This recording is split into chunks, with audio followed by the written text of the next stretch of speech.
Hi hello welcome to SS productions competitive hub అండి.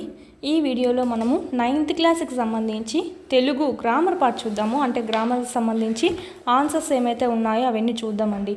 ఎడ్జిటీకి సంబంధించి Telugu grammar చూసుకుంటే సరిపోతుంది. లెసన్స్లో మళ్ళీ డీప్గా వెళ్ళాల్సిన అవసరం లేదు. కవి పరిచయము, వాళ్ళ రచనలు ప్లస్ గ్రామర్ పార్ట్ చూసుకుందాము. ఫస్ట్ ఆఫ్ ఆల్ తెలుగు పరిమళం అని అంటారు. 9th class Telugu textbook name ఏంటంటే తెలుగు పరిమళము. ఓకే, ఇది చూద్దాము. 2023కి సంబంధించి అంటే ఇక్కడ 2024లో కూడా ఏం చేంజెస్ అయితే ఏం లేవు. ఓన్లీ 10th మాత్రమే చేంజ్ అయింది మొత్తం మ్యాటర్ అంతా. ఓకే, 10th న్యూ అనేది చేంజ్ అయింది.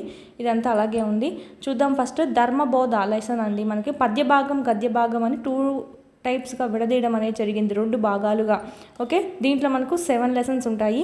దీంట్లో గద్య భాగంలో మళ్ళీ మనకి 7 లెసన్స్ ఉంటాయి. సో చూసుకుందాము. ఈ ప్రక్రియ ఇతివృత్తం లెసన్లో భాగంగానే మనం చెప్పుకుంటూ ఉంటాం. సార్ ఇక్కడే చూసేసుకుందాం లెసన్లో భాగం కాకుండా. ధర్మబోధ పాఠ్యభాగం యొక్క ఇక్కడ మనకి ప్రక్రియ చూసుకున్నట్టయితే ప్రాచీన పద్యం, కుటుంబ సంబంధాలు అనేది ఇతివృత్తం అండి. చైతన్యం సంబంధించి గేయ కవిత, సామాజిక బాధ్యత. ఇక్కడ హరివిల్లుకి అయితే వర్ణన, ఇతివృత్తం అయితే ప్రకృతి. ఆత్మకథ పాఠ్యభాగ ప్రక్రియ వచన కవిత రూపంలో ఉంటుంది. ఆత్మకథ పాఠ్యభాగ ఇతివృత్తం స్వయం కృషి. స్నేహం పాఠ్యభాగ ప్రక్రియ ప్రాచీన పద్యం, స్నేహం పాఠ్యభాగ ఇతివృత్తం వ్యక్తిత్వ వికాసం. తీర్పు పాఠ్యభాగ ప్రక్రియ ఆధునిక పద్యం, ఇతివృత్తం పరోపకారం. మాట మహిమ ప్రక్రియ ఆధునిక పద్యం, దీని యొక్క ఇతివృత్తం జీవన విధానం అండి. గద్యభాగం ఇల్లు అలకగానే ప్రక్రియ కథానిక, శ్రీ చైతన్యం అనేటువంటి ఇతివృత్తంతో ఈ లెసన్ అనేది చూసుకుంటాం. రంగస్థలం లెసన్ యొక్క ప్రక్రియ వ్యాసము, ఇతివృత్తం సంస్కృతి. ప్రియమైన నాన్నకు ప్రక్రియ లేఖ రూపంలో ఉంటుంది.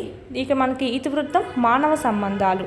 ఆశావాది లెసన్ యొక్క ప్రక్రియ ముఖాముఖి. నెక్స్ట్ దీని యొక్క ఇతివృత్తం సాహితీ జీవనం. ఏ దేశమేగినా యాత్రా సాహిత్యం, దేశభక్తి. నా చదువు ప్రక్రియ స్వీయ చరిత్ర, ఇతివృత్తం స్ఫూర్తి. ఆకుపచ్చ శోకం ప్రక్రియ పర్యావరణ కవిత్వం. ఇక్కడ మనకి ఇతివృత్తం ఏంటంటే పర్యావరణం గురించి మనకు తెలుపుతుంది. ఈ రచనలు ఇక్కడ మనం ఇంకా రచించినటువంటి రచనలు ప్లస్ వాళ్ళ రచనలు బిరుదులు ఏమున్నాయి అదంతా మనం ఇక్కడ చూసుకుందాం లెసన్లో భాగంగా. నెక్స్ట్ మనం ఫస్ట్ ఆఫ్ ఆల్ చూసినట్టయితే ఫస్ట్ లెసన్ ధర్మబోధకు సంబంధించి చూడండి. ఇక్కడ మనకు పద్య భాగంలో భాగంగా చెప్పుకుంటాం. ధర్మబోధకు సంబంధించినటువంటి లెసన్ ఏదైతే ఉందో ఫస్ట్ లెసన్ రచించింది కవి ఎవరు? నన్నయ్య భట్టు అండి. నన్నయ్య భట్టు. ఇక్కడ మనకు దీన్ని దేంట్లో నుంచి గ్రహించారు? ధర్మబోధని ఏ మూల గ్రంథం నుంచి గ్రహించారు అంటే ఆంధ్ర మహాభారతం. ఎస్జిటికి సంబంధించి లెసన్ ఇక్కడ మనకి కవి ఎవరైతే ఉన్నారో కవిని చూసుకోండి. కవి పరిచయం అనేది మోస్ట్ ఇంపార్టెంట్, కంపల్సరీ అడుగుతారు, చూసుకోవాలి. కవి పరిచయము మరియు ఇక్కడ మనకు గ్రామర్ పార్ట్ అనేది ఇంపార్టెంట్. సో ఎస్జిటికి సంబంధించి కాబట్టి నేను ఓన్లీ ఇక్కడ కవి పరిచయము గ్రామర్ పార్ట్ చెప్పుకుంటూ వెళ్దాం.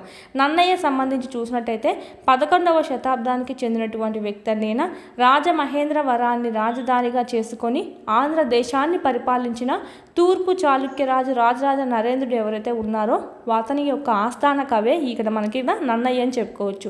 వేదవ్యాసుడు సంస్కృతంలో రచించినటువంటి మహాభారతాన్ని ఆంధ్రీకరించి కవిత్రయంలో రాసినటువంటి మొదటి వారు ఎవరంటే నన్నయ్య గారు. ఈయన రాసినటువంటి ఏంటివి? ఆది, సభా పర్వాలు, అరణ్య పర్వంలో సగభాగాన్ని రాయడం అనేది జరిగింది. అరణ్య పర్వం 4వ శాసనంలో 142వ పద్యం వరకు రాశారండి. ఇక్కడ మనకి రచనలు చూసినట్టయితే మోస్ట్ ఇంపార్టెంట్ వీటిల్ని అడుగుతూ ఉంటారు. చాముండికా విలాసం, ఇంద్ర విజయం అనేటువంటి కావ్యాలను రాయడం జరిగింది. ఆంధ్ర శబ్ద చింతామణి అనేటువంటి వ్యాకరణ గ్రంథాన్ని రాశారు. ఇదేంటి? వ్యాకరణ గ్రంథం అండి. ఆంధ్ర శబ్ద చింతామణి అనేది రాసింది నన్నయ్య గారు. ఇక్కడ బిరుదులు చూసినట్టయితే ఆది కవి, వాగమ శాసనుడు అనే బిరుదులు ఉన్నాయి నన్నయ్య గారికి. ఈయన యొక్క కవితా శైలి ఎలా ఉంటుంది అంటే అక్షర రమ్యతగా ఉంటుంది. ప్రసన్న కథ, కలితార్థ యుక్తి, నానా రుచార్థ సూక్తి నిధిత్వం ఇవి ఈయన కవిత్వంలో ఉన్నటువంటి ప్రధాన లక్షణాలుగా చెప్పుకోవచ్చు. ఈ లక్షణాలు ఇదంతా మనకు లైన్ ఇస్తారనమాట. ఈ కవిత్వంలో ప్రధాన లక్షణాలు ఉన్నాయి కదా, ఇదంతా మనకి ఎవరి కవిత్వ శైలిలో కనిపిస్తుందని అడుగుతారు. ఇక్కడ మీకు టెస్టులు అనేటివి ఉన్నాయండి. టెస్టులలో కూడా మీకు పిన్ టు పిన్ కవి పరిచయం సంబంధించి లింక్ టాపిక్స్ మనకి ఇక్కడ ఎస్జిటికి సంబంధించి కవి పరిచయం గ్రామర్ చూసుకోవాలి. కాబట్టి ఈ కవి పరిచయం సంబంధించి క్వశ్చన్స్ ప్లస్ గ్రామర్ పార్ట్ ఏదైతే ఉందో వాటికి సంబంధించి మొత్తం మీకు ఒక్క బిట్ కూడా మిస్ కాకుండా ఎగ్జామ్స్ అనేటివి ఉన్నాయి మన యాప్లో చూడండి. ఈ 499 కోర్స్ ఏదైతే ఉందో దీంట్లో ఉన్నాయి, మీకు చాలా యూజ్ అవుతుంది. ఇది చూడండి, మీకు ఇక్కడ లెసన్ వైజ్ ఉన్నాయండి. 9th క్లాస్ న్యూ చూసుకున్నట్టయితే first lesson, second lesson, third lesson, ఈ విధంగా లెసన్ వైజ్ ఉన్నాయి. కవి పరిచయము ప్లస్ గ్రామర్ పార్ట్ మీద అంతా మేము బిట్స్ అన్నీ కవర్ అయ్యే విధంగా చేశాము. ఈ గ్రామర్ పార్ట్ సంబంధించి ఆన్సర్స్ కూడా మీకు ఇక్కడ వీడియోలో మొత్తం మీకు ఎక్స్ప్లెయిన్ చేస్తాను. ప్లస్ ఆ పీడిఎఫ్ ఏదైతే ఉందో హ్యాండ్ రిటన్ పీడిఎఫ్ అనేది ఇక్కడ మీకు ఆ కోర్సులోనే అప్లోడ్ చేస్తున్నాం. ఫస్ట్ ఇక్కడ గ్రామర్ ఉంటుంది, ఒకసారి పీడిఎఫ్ ఇప్పుడు క్లాస్ విన్న తర్వాత ఒకసారి పీడిఎఫ్ కూడా చదువుకోండి ఒకసారి రివిజన్కి. చదువుకున్న తర్వాత ఒక్కొక్క టెస్ట్ అనేది లెసన్ వైజ్ మీరు రాసుకుంటూ ఉన్నారంటే కనుక మీకు చాలా బాగా మార్క్స్ అనేవి గెయిన్ చేయగలుగుతారు మెయిన్ ఎగ్జామ్స్లో కూడా. ఇదే విధంగా 9th న్యూ సంబంధించి ఆల్ సబ్జెక్ట్స్ అనేటివి మీకు ఇక్కడ కంప్లీట్ అయిపోయినాయండి. టెస్ట్ క్లాస్ వైజ్ మరియు వాటి మనకు మీకు లెసన్ వైజ్ ఉంటాయి. ఇవే కాదు, 3rd నుంచి 8th వరకు ఉంటాయి. 9th ఓల్డ్ ఉంది, న్యూ ఉంది. 10th కూడా మనకి 2023కి సంబంధించినటువంటి టెక్స్ట్ బుక్స్ సంబంధించి కూడా ఈ విధంగా ఉన్నాయి. మీకు తెలుగు సంబంధించి అయితే ఈ విధంగా గ్రామర్ పార్ట్ కూడా పీడిఎఫ్ పెట్టున్నాను, ప్లస్ కింద టెస్ట్లన్నీ మీకు ఉంటాయి. ఈ విధంగా 8th కూడా మీకు దీంట్లోనే ఉంది పీడిఎఫ్ అనేది, 499 కోర్సులోనే మీకు ఉంది. పర్చేజ్ చేసుకొని మీరు ఇక్కడ ఎగ్జామ్స్ అనేటివి రాసుకోండి. దాదాపు 1500 ప్లస్ టెస్ట్లే ఉన్నాయి మీకు ఇక్కడ. ఇప్పటి నుంచి స్టార్ట్ చేస్తేనే మీకు అయిపోతాయి. క్లాస్ వైజ్ లెసన్ వైజ్ ఉన్నాయి కాబట్టి చాలా యూజ్ అవుతాయి ఎవ్రీ బిట్. మీకు ఇంకా పీడిఎఫ్స్ ఏమన్నా కావాలంటే కనుక, అంటే టెక్స్ట్ బుక్ సంబంధించి ఏం లేని వాళ్ళైతే పీడిఎఫ్స్ ఉన్నాయి ఇక్కడ, మీకు డౌన్లోడ్ చేసుకొని జిరాక్స్ చేయించుకోవచ్చు. తీసుకొని మీరు ఇక్కడ జిరాక్స్ చదువుకోవడము, టెస్ట్ ప్రాక్టీస్ చేసుకోవడము, ఈ విధంగా ఈ 2 కోర్సెస్ ఉన్నాయంటే కనుక మీకు డిఎస్సి అనేది మొత్తంగా మీరు ఈజీగా క్రాక్ చేయగలుగుతారండి. టెక్స్ట్ బుక్స్ మీద మెయిన్ ఫోకస్ కాబట్టి. సైకాలజీ సంబంధించి చూసినట్టయితే ఓన్లీ ఒకే ₹1 ఉంది. చూడండి, చాలా బాగుంటాయి. మీకు ఇక్కడ ఒక 1000 ప్లస్ బిట్స్ అనేవి కవర్ అవుతాయి. 100 టెస్టులు ఉన్నాయి. టెస్ట్కి ఒక 15 బిట్లు చొప్పున మీకు. ఓకే, ఈ లూసెన్ జీకే సంబంధించి 1500 ప్లస్ ఎంసీక్యూస్ అండి. మీకు ఇక్కడ పీడిఎఫ్ అనేది కూడా అవైలబిలిటీలో ఉంది. పీడిఎఫ్ ఏదైతే ఉందో మీకు 1500 ప్లస్, మనకి ఎక్కడ చూసినా ఇంగ్లీష్లోనే ఉంటుంది కానీ తెలుగులో లేదు. కానీ ఇక్కడ మనకు మొదటిసారిగా మీకు తెలుగులోకి ట్రాన్స్లేట్ చేసి అందివ్వడం జరిగింది. గ్రూప్స్ అయితేనేమి, సచివాలయము, ఎస్ఐ కానిస్టేబుల్స్, ఆర్ఆర్బీ ఎగ్జామ్స్ ఏవైతే ఉన్నాయో డిఎస్సి కానీ ఎక్కువగా మీకు రిపీట్ అయినటువంటి బిట్స్ అన్నీ అక్కడ మీకు లూసెన్ జీకే చాలా ప్రామాణికమైనటువంటిదండి. ఇది మనకు ఇంగ్లీష్లో మాత్రమే దొరుకుతుంది. ఇప్పుడైతే మీకు తెలుగులో కూడా మీకు ట్రాన్స్లేట్ చేసి అందివ్వడం అనేది జరిగింది. చూడండి, క్లాస్లోకి వెళ్ళిపోతాం ఇప్పుడు. దీని గురించి ఏమైనా డౌట్ ఉంటే కనుక మీకు 8985105456కి కాల్ చేయండి, ఏమైనా కోర్సెస్ గురించి కనుక డౌట్స్ ఏమైనా ఉంటే కనుక. నెక్స్ట్ చూద్దాము. ఈ కవిత లక్షణాలు చూసిన తర్వాత అనువాద పద్ధతిలో శైలిలో తరువాతి కవులకు మార్గదర్శిగా నన్నయ్య గారిని చెప్పుకోవచ్చు. నారాయణ భట్టు, పావులూరి మల్లన, వేములవాడ భీమకవి, మల్లియ రేచన, అద్వర్ణుడు మొదలైన వారు నన్నయ్యకు సమకాలికులు. అంటే వాళ్ళతో ఇక్కడ మనకి సమకాలికులు అంటే ఆ కాలంలోనే వీళ్ళు జీవించిన వాళ్ళు అని చెప్పచ్చు. ప్రస్తుత పాఠభాగంలో నన్నయ్య భట్టు రచించిన శ్రీమద్ ద్రాంధ మహాభారతంలోని ఆది పర్వం చతుర్థ శ్వాసంలో నుంచి తీసుకోబడింది ఈ ధర్మబోధ అనేటువంటి లెసన్. ఓకే, చూసుకోవాలి. ఇది మనకు కవి పరిచయం అనేది. నెక్స్ట్ మనం చూద్దాము. ఇక్కడ మనకి ఎంత మనకి గ్రామర్ చూద్దాం. నెక్స్ట్ పోయం రూపంలో ఉంది. ఎగ్జిటికి సంబంధించి అయితే కనుక మీకు ఇక్కడ గ్రామర్ పార్ట్ అనేది మోస్ట్ ఇంపార్టెంట్. ఇవి కూడా చూసుకోవచ్చు. నెక్స్ట్ భాషాంశాలలో భాగంగా పదజాలం అనేది చూద్దామండి. పదజాలంలో భాగంగా అర్థాలు అనేటివి కింద రాయమన్నారు. ఇక్కడ మనకు ఆచార్యుడు అంటే ఏమని అర్థం, గురువు అనే విధంగా కూడా రాయవచ్చు, ఉపాధ్యాయుడు అని కూడా రాయవచ్చు. సో ఈ విధంగా అర్థాలు రాయమన్నారు. విపత్తు అంటే ఏంటి, ఆపద, ప్రమాదం. నెక్స్ట్ సూనృత వాక్యం అంటే ఏంటంటే సత్యవాక్యం అని. ఓకే, సత్యం అని చెప్పి సూనృతం అంటే అర్థం సత్యం. హృదయం చూడండి, తెలుగు పద్యం హృదయంగా ఉంటుంది అంటే ఆహ్లాదంగా. హృదయం అంటే ఆహ్లాదంగా. హృదయం అండి, హృదయం కాదు ఇక్కడ, హృదయం. ఓకే, చూసుకోవాలి. ఈ పీడిఎఫ్ కూడా మీకు అందిస్తాం. ఇక్కడ మీకు యాప్లో ఏదైతే ఉందో అక్కడ మీకు ఉంది. యశస్సు అంటే ఏంటంటే కీర్తి. గాంధీ మహాత్ముని కీర్తి దిగంతాలకు వ్యాపించింది. వృద్ధులకు చేతికర్రె ఊతగా ఉంటుంది. ఆధారం, ఊత అంటే ఏంటి, ఆధారం, ఆధారంగా ఉంటుంది.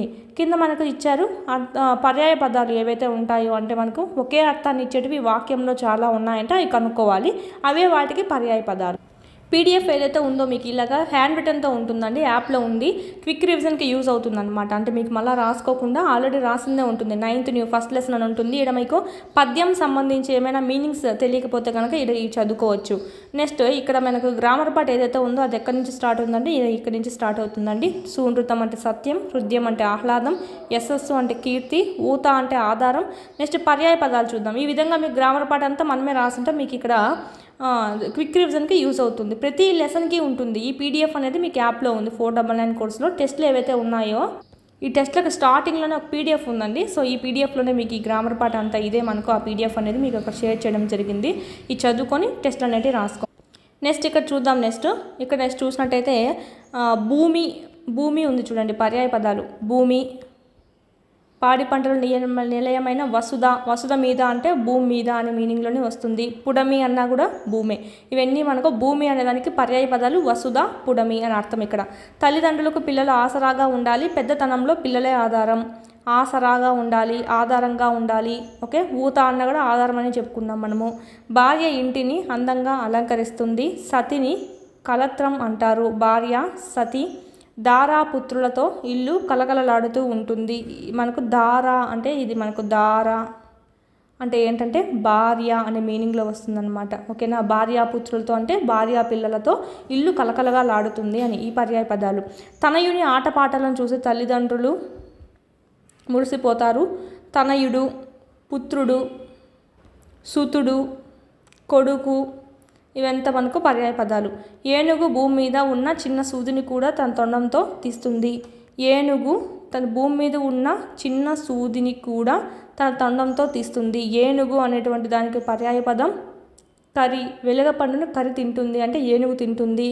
మాతాంగము మావటి వాని మాట వింటుంది అంటే ఏనుగు మావని మాట వింటుంది. మావటి వాని మాట వింటుంది. ఏనుగుకి పర్యాయ పదాలు కరి, మాతాంగం.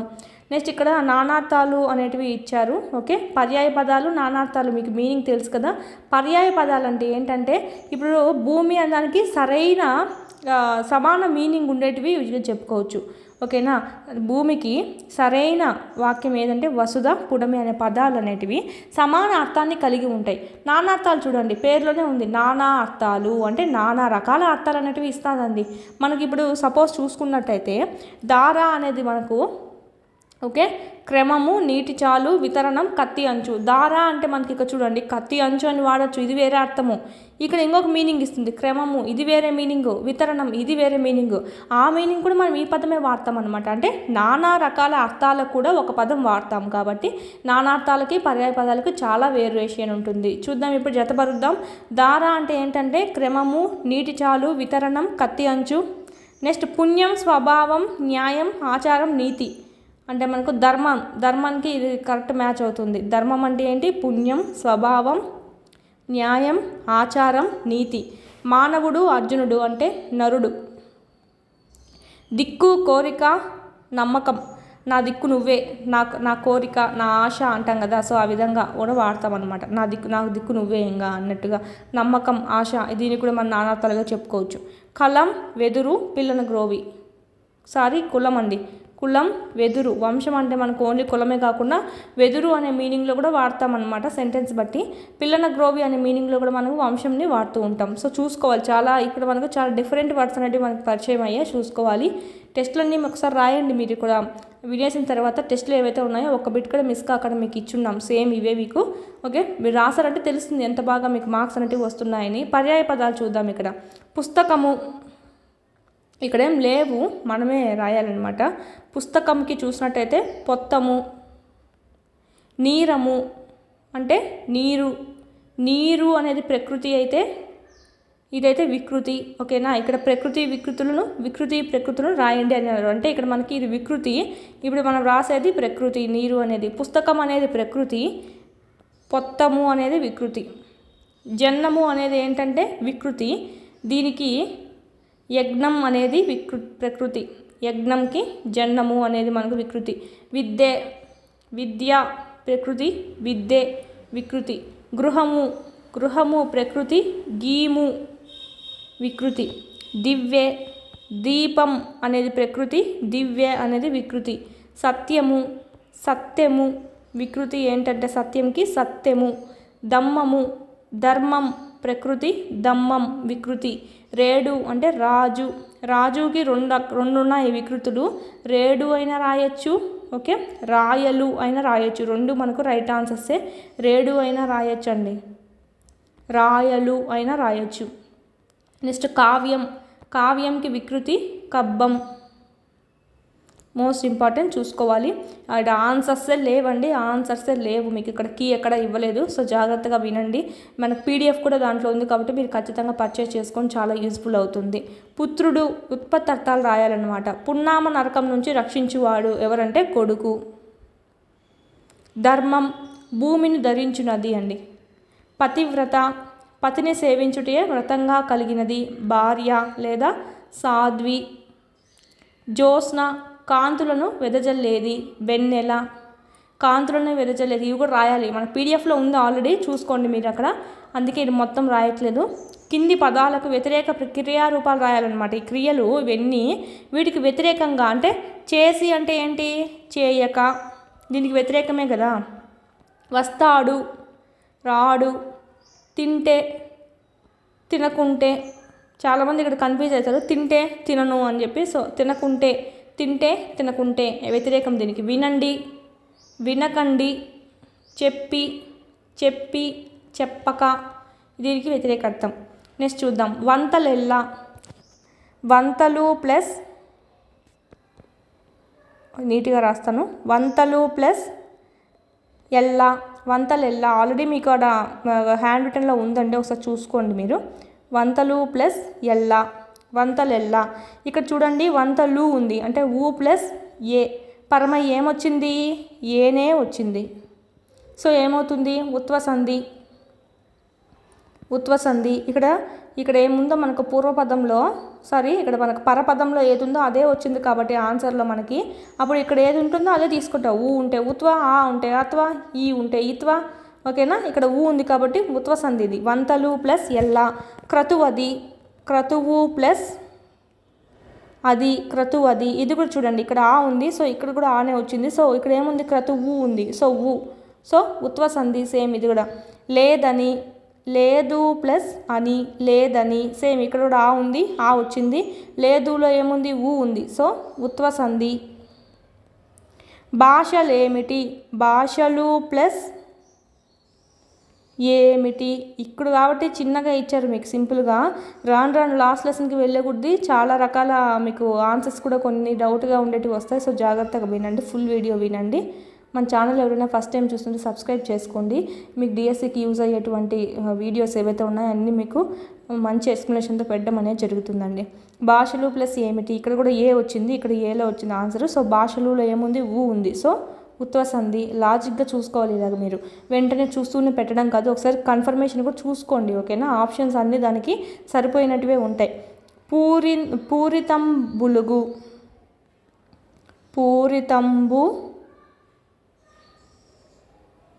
పూరితంబులు రాయాలండి. ఓకే, ప్లస్ అగు, పూరితంబులగు. ఇక్కడ ఆ అనేది లాతో కలిసిపోయి లా అనేది ఆలో వచ్చింది చూడండి, లాలో ఆ వచ్చింది.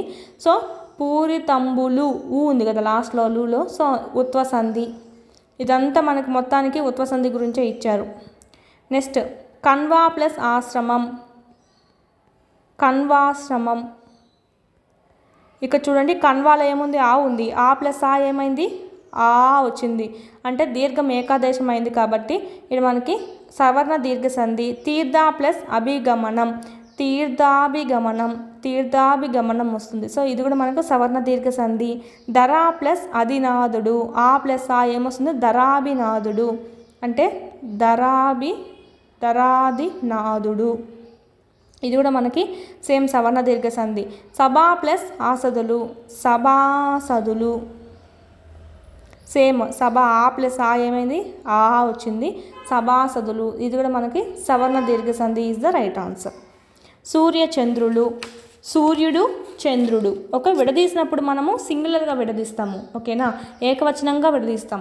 కలిపినప్పుడు బహువచనం అవుతుంది. సూర్యచంద్రులు చూడండి, ఇది బహువచనం. విడదీసేటప్పుడు ఏం విడదీస్తాం, సూర్యుడు చంద్రుడు. రెండు సింగులర్ ఫామ్లో ఉంటాయి, రెండు సింగులర్ ఫామ్స్ మరియు రెండు నౌన్స్ అండి. సూర్యుడు అనేది నౌన్, నామవాచకం. చంద్రుడు అనేది కూడా నామవాచకం. ఇది మనకు ఏమొస్తుంది, ద్వంద్వ సమాసం. ఇహ పరాలు. ఓకేనా, ఇహము పరము విడదీయాలి ఇలాగా. రాత్రింబవర్లు, రాత్రి పగలు. శకుంతల దుష్యంతులు, అంటే శకుంతల దుష్యంతుడు, ఇద్దరిని కలిపి శకుంతల దుష్యంతులు అన్నారు. ఇక్కడ సింగులర్, ఇక్కడేమో ప్లూరల్ చూసుకోవాలి. ఆల్రెడీ ఫ్రీ టెస్ట్లు కూడా ఆల్రెడీ మీకు ధర్మబోధ అనేది ఇక్కడ చూడండి, ఇక్కడ లాక్ ఏం లేదు, అంటే ఫ్రీగా ఉంది మీకు. ఇక్కడ ఒకసారి రాయండి, మీకు తెలుస్తుంది బిట్లు అనేటివి అన్నీ కవర్ అవుతున్నాయా లేదా అనే మీనింగ్లో మీకు రాసుకుంటే తెలుస్తుంది. ఒకసారి వీడియో విన్నారు కదా, ప్రతి ఒక్కరూ రాయండి, ఈ ధర్మబోధ రాయండి. అలాగే మీకు గద్య భాగంలో ఫస్ట్ లెసన్ కూడా ఫ్రీగానే వదులున్నాము, ఇది రాయండి. మీకు నచ్చితేనే పర్చేజ్ చేసుకొని చాలా యూస్ఫుల్ అవుతుంది. ఎవ్రీ బిట్ మీకు కవర్ అయ్యే విధంగానే ఇక్కడ చేస్తున్నాం టెస్ట్లు అనేటివి. ఓకే, నెక్స్ట్ మనకి అలంకారాలు చూడండి. ఉపమాలంకారము, ఒక వస్తువుని ప్రసిద్ధమైన మరొక వస్తువుతో పోల్చి రమ్యంగా చెబితే అది ఉపమాలంకారము. ఒక వస్తువు ఏదైతే ఉందో దాన్ని ఇంకో వస్తువుతో పోలుస్తాం. చిన్నప్పటి నుంచి మనం వింటూనే ఉన్నాం, ఆమె ముఖం చంద్రబింబం వలె అందంగా ఉన్నది.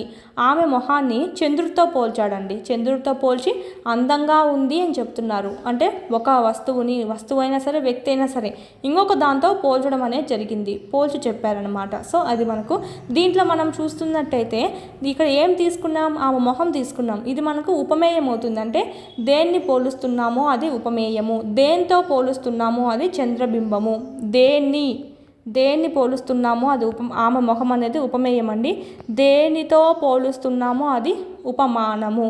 ఓకేనా, దీంతో పోల్చి నన్ను మానం తీసుకున్నారని గుర్తుపెట్టుకోండి, మీకు గుర్తు రావడానికి చెప్తున్నాను, జస్ట్ హింట్. ఓకేనా, మానం అని ఉంది కదా ఇక్కడ, దీంతో పోల్చి నాకు మానం తీస్తున్నారని గుర్తుపెట్టుకోండి. ఓకే, ఇది మనకు బాగా గుర్తుండేస్తుంది. ఇంక ఇది గుర్తుంటే ఇది ఆటోమేటిక్గా నీకు తెలిసిపోతుంది. ఈ రెండిట్లోనే చాలామంది కన్ఫ్యూజ్ అవుతూ ఉంటారు.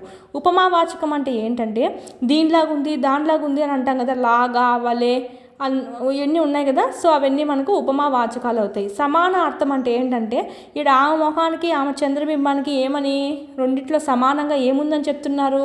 ఈ ఆమె మొహము అందంగా ఉందంట, చంద్రబింబంలాగా అందంగా ఉందంట, అంటే ఇద్దరికి పోలిక సేమ్ అయ్యేది ఏంటి, అందము అనేది. ఓకేనా, అందంగా ఉండేది, అందంగా ఉంది అనేది ఏంటవుతుందంటే సమాన అర్థం అవుతుంది.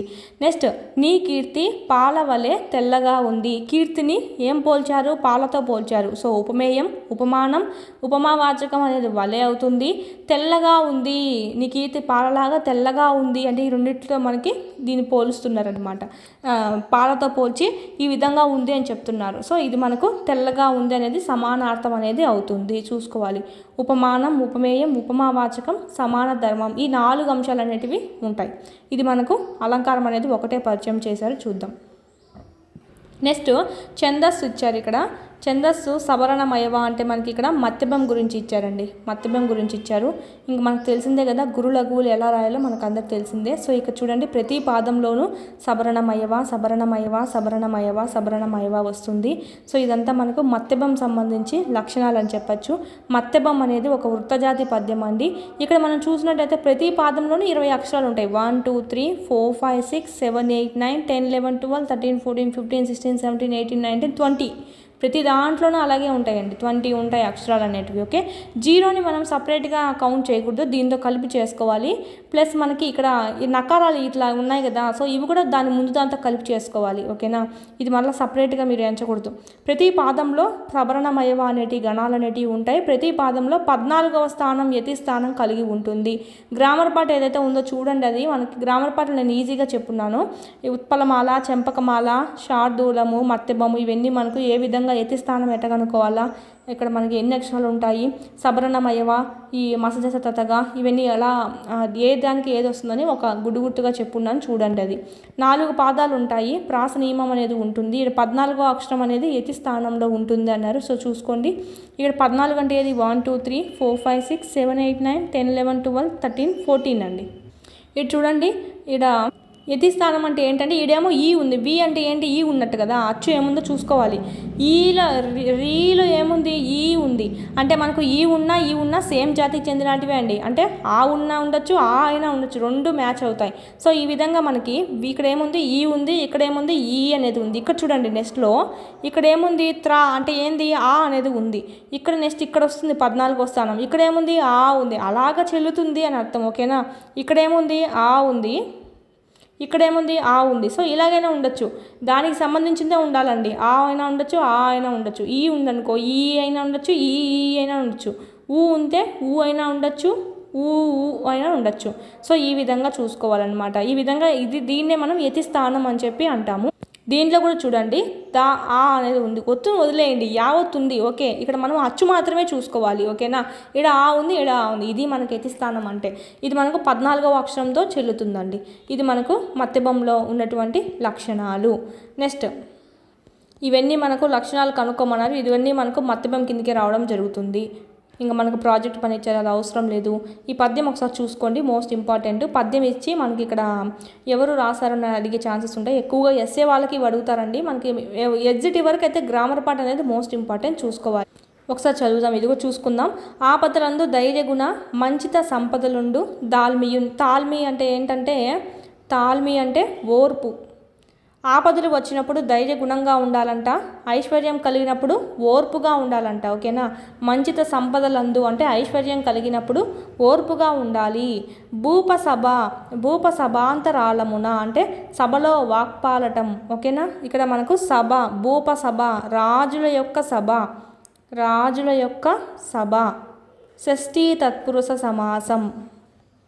భూపసభ, రాజుల యొక్క సభ, షష్ఠీ తత్పురుష సమాసం, మోస్ట్ ఇంపార్టెంట్. పుష్కల వాక్య తరువ మాజీ పటు శక్తియున్. మాజీ అంటే ఏంటంటే ఆజీ అంటే యుద్ధం, అంటే యుద్ధంలో శౌర్యంగా ఉండాలి అని. ఓకేనా, నెక్స్ట్ యశము నందున రక్తియు. యశము అంటే కీర్తి యందు, రక్తియు అంటే ఆసక్తి కలిగి ఉండాలి అని చెప్పి. నెక్స్ట్ విద్య యందు, విద్యార్చన యందు వాంఛ పరివృద్ధియన్ మిక్కిలి కోరిక కలిగి ఉండాలి. ప్రకృతి సిద్ధ గుణంబులు సజ్జనాలికిన్. ఇవన్నీ సజ్జనుల యొక్క సహజమైనటువంటి గుణాలంట. సజ్జనులు అంటే మంచి వాళ్ళు ఏ విధంగా ఉంటారంటే ఈ లక్షణాలన్నీ కలిగి ఉంటారంట. ఇది మనకు నెక్స్ట్ మన గ్రామర్ పార్ట్ ఒకటి చూసుకుందాం. సజ్జనాలి యొక్క సమాసం. సజ్జనుల యొక్క అంటే మంచి వాళ్ళ యొక్క. ఆలి అంటే ఏంటంటే సమూహం అండి, పైన చెప్పుకున్నాం కదా. ఆలి అంటే ఏంటంటే సమూహము, అంటే మంచి వాళ్ళ యొక్క సమూహము అని చెప్పి. ఓకే, సజ్జనుల యొక్క గుణాలు ఈ విధంగా ఉంటాయి. యొక్క వచ్చింది కాబట్టి షష్ఠీ తత్పురుష సమాసం. నెక్స్ట్ దీంతో మనకి ఇది రచించింది ఎవరంటే ఈ పద్యాన్ని భర్తహరి సుభాషితాల్లోంచి తీసుకున్నారు, ఏనుగు లక్ష్మణ కవి గారు. నెక్స్ట్ లెసన్, సెకండ్ లెసన్ చైతన్యం లెసన్ రాసింది తాపి ధర్మారావు. దేనిలోంచి తీసుకున్నారు, కొత్తపాలి అనేటువంటి దానిలోంచి తీసుకున్నారండి. ఇది మనకు గేయ కవిత, సామాజిక బాధ్యత సంబంధించి ఇది మనకు అంటే ప్రక్రియ మరియు ఇతివృత్తం. తాపి ధర్మారావు అభ్యుదయ రచయిత, పత్రికా సంపాదకుడు, చలనచిత్ర సంభాషణ రచయిత. పత్రికా సంపాదకుడిగా దినపత్రికలో తొలిసారి వ్యవహారిక భాషను ప్రవేశపెట్టాడంట. పత్రికా సంపాదకుడిగా దినపత్రికలో తొలిసారి వ్యవహారిక భాషను ప్రవేశపెట్టిన వారు ఎవరు అని అడుగుతారు, చూసుకోవాలి. పద్య కవిత్వంతో మొదలుపెట్టి నాటకాలు, నవలలు, పరిశోధనా వ్యాసాలు ఎన్నో రాశారు. సుబోధమైనటువంటి జనరంజక శైలిలో రచనలు అనేవి ఉంటాయి. ఇది ఇంపార్టెంట్, చూసుకోవాలి. రచనలు పాతపాలి, కొత్తపాలి, దేవాలయాల మీద బూతు బొమ్మలు ఎందుకు, పెళ్ళి, దాని పుట్టు పూర్వోత్తరాలు, రాళ్ళు రప్పలు, ఇనుప కచ్చడాలు, సాహితీ మర్మరాలు మొదలైనవన్నీ రచించాడండి. ఎవరంటే ఇక్కడ మనకు తాపి ధర్మారావు. పాతపాలి, కొత్తపాలి, దేవాలయాల మీద బూతు బొమ్మలు ఎందుకు, పెళ్ళి, దాని పుట్టు పూర్వోత్తరాలు, రాళ్ళు రప్పలు, ఇనుప కచ్చడాలు, సాహితీ మర్మరాలు. ఓకే, చేమకూర వెంకట కవి విజయ విలాస ప్రబంధానికి ఆయన రాసినటువంటి హృదయోల్లాస వ్యాఖ్యానికి కేంద్ర సాహిత్య అకాడమీ పురస్కారం కూడా లభించింది. పుట్టపర్తి నారాయణాచార్యులు, గుర్రం జాషువా, గురజాడ అప్పారావు, శ్రీశ్రీ వీళ్ళందరూ ఈయనకు సమకాలీకులుగా చెప్పుకోవచ్చు. నన్నయ్య కూడా చెప్పుకున్నాం, చూసుకోవాలి. మ్యాథ్స్ ది ఫాలోయింగ్లో అడుగుతారు. ప్రస్తుత పాఠ్యభాగం తాపి ధర్మారావు రచించిన కొత్తపాలి అనేటువంటి గ్రంథంలో నుంచి ఈ చైతన్యం అనేటువంటి పాఠ్యభాగం తీసుకున్నారండి. నెక్స్ట్ చూద్దాము గ్రామర్ పార్ట్. ఈ మీనింగ్స్ కావాలంటే నేను పీడిఎఫ్ ఇచ్చాం కదా, రిటర్న్ పీడిఎఫ్ దాంట్లో ఉంది, చూసుకోవచ్చు. గ్రామర్ పార్ట్ చూద్దాం మనం ఇప్పుడు. గ్రామర్ పార్ట్ ఎప్పుడు ఎక్కడుందంటే భాషాంశాలలో ఉంటుంది. భాషాంశాల నుంచి మనకు గ్రామర్ పార్ట్ మొదలవుతుంది. అర్థాలు, పర్యాయ పదాలు, నానార్థాలు అన్నీ మనకు అక్కడ మొదలవుతాయి. సో చూసుకుందాం ఇక్కడ. ఫస్ట్ ఆఫ్ ఆల్ అర్థాలు. మారుతం, పూల వాసనలు నింపుకున్న మారుతం మనసుకు హాయినిస్తుంది. అంటే మారుతం అంటే గాలి. నిత్యము చింతతో రగిలే మనిషికి సుఖం ఉండదు. నిత్యం చింత అంటే బాధలు, లేదా ఆలోచనలు, బాధాకరమైన ఆలోచనలు ఉన్న వాళ్ళకి సుఖం అనేది ఉండదంట. మనం చేసే మంచి పనుల వల్ల స్థిరమైన పేరు సంపాదిస్తాం. స్థిరమైన అంటే శాశ్వతం. ఎవరైతే తమ మానసమును అదుపులో పెట్టుకుంటారో వాళ్ళే గొప్పవాళ్ళు అవుతారు. అంటే మానసము అంటే మనస్సు. ఎవరైతే వాళ్ళ మనస్సును అదుపులో పెట్టుకుంటారో వాళ్ళే గొప్పవాళ్ళు అవుతారు. క్రూరులతో స్నేహం ప్రాణానికే ప్రమాదం. క్రూరులు అంటే దయలేని వారితో స్నేహం అనేది ప్రాణానికే ప్రమాదం. క్రింద ఒకే అర్థాన్ని ఇచ్చే పదాలని మనం గుర్తించాలి. అంటే పర్యాయ పదాలు ఒకే అర్థాన్ని ఇస్తాయి. నానార్థాలైతే నానా రకాల అర్థాలు ఇస్తాయి.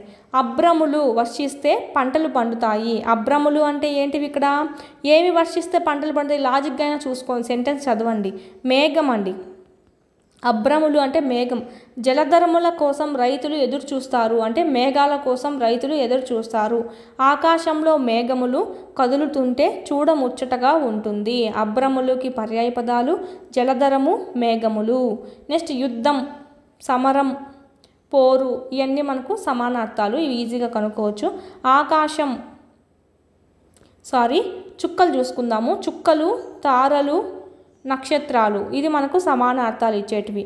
కోరికలు శోకానికి మూలం. దుఃఖానికి దూరం అయితే సంతోషం దగ్గరవుతుంది. శోకం, దుఃఖం, ఏడుపు. ఏడుస్తూ కూర్చుంటే గెలుపు దూరం అవుతుంది. శోకం, దుఃఖం, ఏడుపు. నెక్స్ట్ నానార్థాలు కనుక్కుందాం. అంటే కింది పదాలకు వేరువేరు అర్థాలను గుర్తించండి. దిక్కుకు నానార్థం చూసినట్టయితే దిశ, ఉపాయం, మార్గం. వర్షం, వాన అనైనా అంటాం, సంవత్సరమైనా యూజ్ చేస్తాం. నామము అంటే పేరు, బొట్టు. వాహిని అంటే నది, సైన్యం. వాహిని అంటే నది మీనింగ్లో కూడా వాడతామండి. లోకం అంటే జగత్తు, చూపు, గుంపు. లోకం అంటే జగత్తు, చూపు, గుంపుకు కూడా వాడతాం. చూసుకోవాలి, చాలా కొత్త పదాలు అనేటివి వస్తాయి ఇక్కడ మీకు. 9th 10th గ్రామర్ వరకు మోస్ట్ ఇంపార్టెంట్, కంపల్సరీ వస్తాయని చూసుకోవాలి. టెట్కి 8th క్లాస్ గ్రామర్ అయితే లాస్ట్ పేజ్లో ఏమైతే ఉన్నాయో దాంట్లో నుంచి ఒక 3-4 బిట్స్ అనేటివి వచ్చాయి. సో అదేవిధంగా 9th 10th కూడా చూసుకోండి, గ్రామర్ పార్ట్ నుంచే వస్తాయి. నెక్స్ట్ చూద్దాం. ఇక్కడ ప్రకృతి వికృతులకు సంబంధించి రాయాలి. అగ్ని, అగ్గి. సింహం, సింగం. రాక్షసి, రక్కసి. కార్యము, కర్జము. మేఘము, మెయిలు. ఇది చూడండి కొత్త పదం ఇక్కడ. మేఘాలు, మేఘముకి ప్రకృతి వికృతి ఏమిటి అంటే మెయిళ్ళు. ఓకే, చూసుకోవాలి, కొత్తగా ఉంది. లా కూడా కుంటులా పెట్టాలి, మామూలులా కాదు. నెక్స్ట్ సందులు చూద్దాం. గుణసంధి ఇచ్చారు ఇక్కడ. అకారానికి ఈ, ఊ, రూలు పరమైతే అవి వరుసగా ఏమొస్తాయి? ఏ అంటే ఆ ప్లస్ ఈ ఏమవుతుంది? ఏ అవుతుంది. ఆ ప్లస్ ఓ వస్తుందంటే ఆ ప్లస్ రు అర్ర అవుతుంది. ఆర్ కాదు, అర్ర. ఒకటో ఆ పెట్టాలి ఇక్కడ. ఓకేనా? వృద్ధి సందులో ఆర్ వస్తుంది, వృద్ధి సందులో అయితే ఆర్ అని వస్తుంది. ఇక్కడ గుణ సందులో అయితే అర్ర, ఒకటో ఆ పెట్టాలి. ఏ, ఓ, అర్లు ఆ ఏకాదేశంగా వస్తే దాన్నే మనం గుణసంధి అని చెప్పి అంటాం. సో చూసుకుందాం. రాజేశ్వరి, రాజా ప్లస్ ఈశ్వరి. ఆ ప్లస్ ఈ వచ్చింది. ఈడ మనకు ఓన్లీ ఈయే కదా మేడం అన్నారు అని కాదు, ఈ అయినా రావచ్చు, ఈ అయినా రావచ్చు. ఇక్కడ చూడండి, ఊ అయినా రావచ్చు, ఊ అయినా రావచ్చు. ఇక్కడ ఊ అయినా రావచ్చు, ఊ అయినా రావచ్చు. రూ అయినా రావచ్చు, రూ అయినా రావచ్చు. అదేవిధంగా ఇక్కడ రాజా ప్లస్ ఈశ్వరి ఏమొచ్చింది? ఓ రావాలి, సారీ ఏ రావాలి, ఏ. సో రాజేశ్వరి. ఆ ప్లస్ ఈ కలిసిపోయి ఏ అనేది రావాలి. ఓకే, రాజేశ్వరి. ఇది మనకు తెలిసిందే. సో జస్ట్ చూసుకుంటూ వెళ్ళిపోదాం. పరోపకారం, పరా ప్లస్ ఉపకారం, పరోపకారం. ఇది కూడా గుణసంధి. మహా ప్లస్ ఋషి. మహాను విడదీసేటప్పుడు హాకు దీర్ఘంగా విడదీయాలి, మోస్ట్ ఇంపార్టెంట్. మీకు ఆప్షన్స్లో ఓన్లీ హా ఇట్లా ఇస్తాడనమాట, విడదీయదే దీర్ఘం లేకుండా. సో రాంగ్ అవుతుంది. విడదీసేటప్పుడు మహా అని విడదీయాలి, అంటే హాకు దీర్ఘంగా విడదీయాలి. సేమ్ గుణసంధి. నూతనోత్సాహం, నూతన ప్లస్ ఉత్సాహం, నూతనోత్సాహం, ఓ అనేది వస్తుంది. సో ఇది కూడా మనకి గుణసంధి. సమాసాలు. కర్మధారయ సమాసం అండి. విశేషణానికి నామవాచకానికి, నామవాచకాన్ని మనం విశేష్యం అని కూడా అంటాం. ఇది విశేషణం అండి. విశేషణంకి నామవాచకానికి, ఆ నామవాచకాన్ని మనం ఏమంటాం, విశేష్యం అని కూడా అంటాము. ఈ నామవాచకానికి మరియు విశేషణానికి సమాసం జరిగిందంటే దానినే కర్మధారయ సమాసం అంటాం. దీన్ని మనము సమాన అధికరణం అని కూడా పిలుస్తామండి. సమానమైన ఆధారం కలిగి ఉంటుంది కాబట్టి దీన్నే మనం సమాన అధికరణం అని కూడా పిలుస్తాం. ఇక చూద్దాము. ఇక చూడండి, విశేషణ పూర్వపద. ఇక చూడండి, మనకి ఇక్కడ తెల్ల చొక్కా. తెల్ల అనేది ఏంటి, విశేషణము. చొక్కా అనేది నామవాచకం.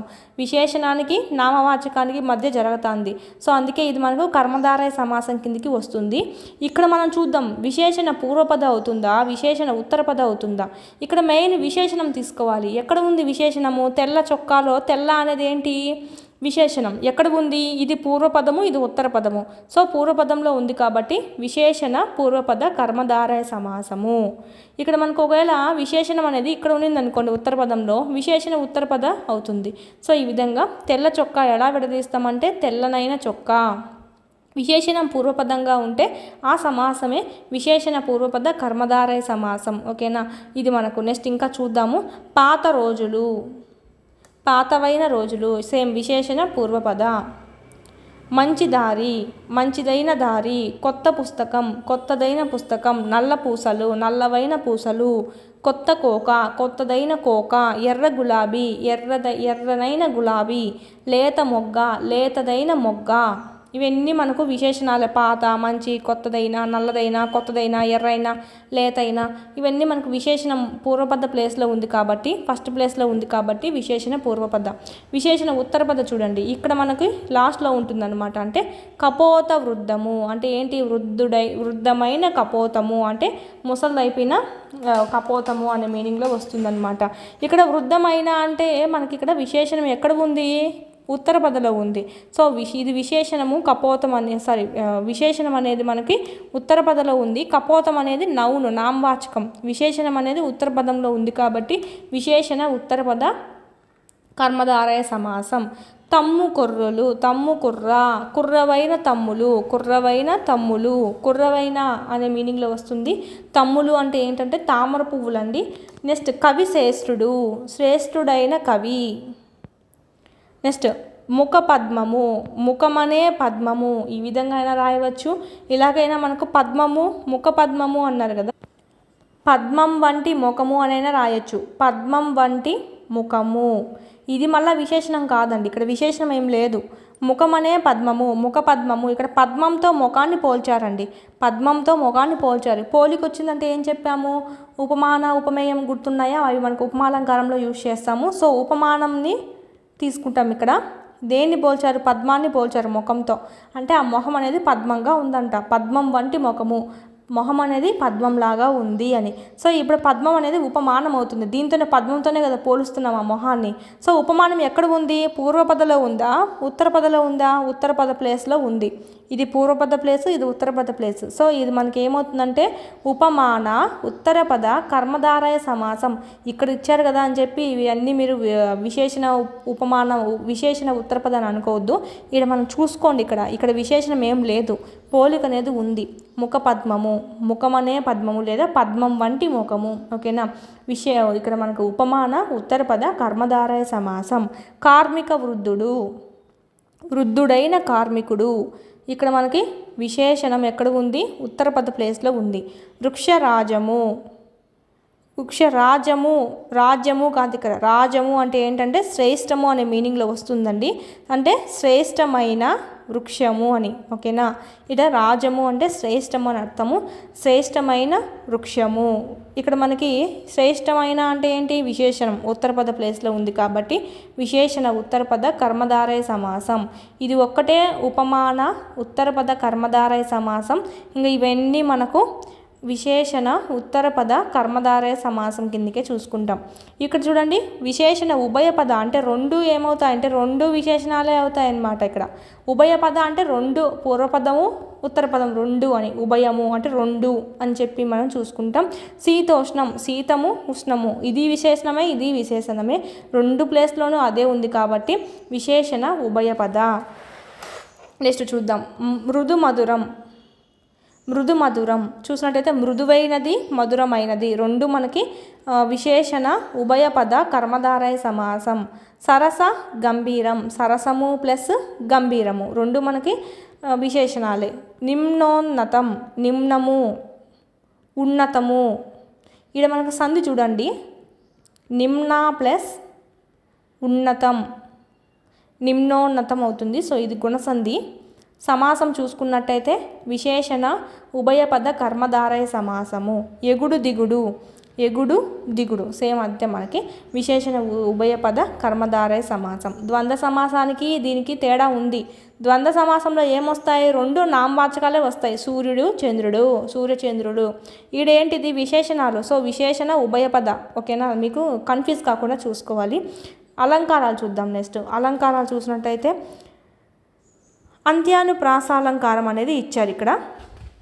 అంటే లాస్ట్లో మీకు ప్రాస అనేది కలిగి ఉంటుంది. భాగవతమున భక్తి, భారతములో యుక్తి, రామకథయే ముక్తి, తీక్తి. ఓకేనా, ఇక్కడ ప్రాస అనేది కలిగి ఉంటుంది. అంత్య అంటే ఏంటి, లాస్ట్లో ప్రాస కలిగి ఉండడం. ఓకేనా, లాస్ట్లో మనకి ప్రాస కలిగి ఉండడం. ఓకేనా, వేదశాఖలు వెలసనిచ్చట, ఆది కావ్యం బలరనిచ్చట. ఇక్కడ చట నిచ్చట ఇది మనకు అంత్యానుప్రాస. పుట్ట గ్రుడ్డిగా పోకురా, వట్టి మ్రోడుగు కాకురా, కురా అనేది మనకు అంత్యానుప్రాస. ఛందస్సు కూడా మనకి ఇక్కడ కనుక్కోమని చెప్పారు. సో ఇది మనం చూద్దాం. మనకి నెక్స్ట్ ఇక్కడ కృషి వలుడు దాంట్లోంచి తీసుకున్నటువంటి ఒక పద్యం ఇచ్చారు. దువ్వూరి రామిరెడ్డి రాసినటువంటిది ఇది. సమయము మూల్య మొక్క నిమిషంబు వృధాచన. అంటే మనకి ఇక్కడ సమయం చాలా విలువైనది, ఒక నిమిషం కూడా. వృధాచన అంటే వృధాగా గ్రమ్మరింప అంటే గడపరాదు, వృధాగా గడపద్దు, సమయం చాలా విలువైనది. నేరము మనయామువ త్రుటి పరంపరేవుట నెరంగి. అంటే మనకి ఇక్కడ మన ఆయువు శాశ్వతమైంది కాదు, నిద్రమత్తును వదిలిపెట్టండి అని చెప్పేది. ఇక్కడ నిద్రమాంద్యమును తొలగి మీ పనులు నారయుడో అంటే మీ చేయవలసిన పనులేవో తొందరపడి చెయ్యండి. జనులారా ఎంచు డంబముగా మెడని గిర్చి కృకవాకము గూసెటి నింటి కొప్పునన్. కృకవాకము అంటే కోడిపుంజు. ఓకేనా, ఇక చూడండి, మన పనులేవో తొందరపడి పూర్తి చేయండి అని కోడిపుంజు ఇంటి కప్పుపైకెక్కి మెడను చాచి బిగ్గరగా కూసింది అని. కృకవాకము అంటే కోడిపుంజు. ఓకే, ఇది రచించింది ఎవరంటే ఇక్కడ మనకి దువ్వూరి రామిరెడ్డి. జస్ట్ మనకి ఇక్కడ అర్థాల కోసం చెప్తున్నాను, ఇక్కడ మీరు చూసుకోవాలి, ఇంపార్టెంట్. కృకవాకము అనేది. థర్డ్ లెసన్ హరివిల్లు. ఇది చాలా రకాల కవులే చూసుకుంటాం మనము. ఓకే, రచనలు కూడా వివిధ రచనలు. సో చూద్దాం. ఇక్కడ కూడా మీనింగ్స్ అన్నీ మీకు ఆ బుక్లో ఉన్నాయి ఆల్రెడీ, చూసుకోండి. ఇక్కడ గ్రామర్ పార్ట్కి వెళ్ళిపోదాం డైరెక్ట్గా. రచనలు ఏం లేవు కాబట్టి రచయిత. గ్రామర్ పార్ట్కి వెళ్ళిపోదాం. ఇది కూడా మోస్ట్ ఇంపార్టెంటే అండి. ఇక్కడ చూడండి, ఫస్ట్ నుంచి చూస్తాను. ఇక్కడ ఒక్కొక్క పోయం అనేది, ఒక్కొక్క పద్యం అనేది, ఇక్కడ మనకి ఒక్కొక్క పద్యం అనేది ఒక్కొక్క వర్ణన గురించి తెలుపుతుంది. చూసుకోండి, ఇక్కడ లెసన్ కావాలంటే చదువుకోవచ్చు. సూర్యోదయం వర్ణన గురించి తెలిపేది మనకి ఇక్కడ ఈ పద్యం అంతా. వర్ణిస్తూ ఉంటారనమాట. సూర్యోదయం ఎంత అందంగా ఉంది అనేది వర్ణించడం, సూర్యోదయ వర్ణన గురించి ఇక్కడ అంతా మీకు ఉంటుంది. దీనికి సంబంధించి మీకు ఏమన్నా మీనింగ్స్ కావాలన్నా కూడా మనకు హ్యాండ్ రిటన్ నోట్స్ ఉంది కదా, దాంట్లో ఉంది, మీకు ఆల్రెడీ చూసుకోవచ్చు. మీనింగ్స్ అన్నీ ఇచ్చున్నాను. ఇక్కడ సూర్యోదయ వర్ణన గురించి ఏదైతే ఉందో, సూర్యోదయ వర్ణన గురించి వసుచరిత్ర కావ్యంలో ఇవ్వడం అనేది జరిగింది.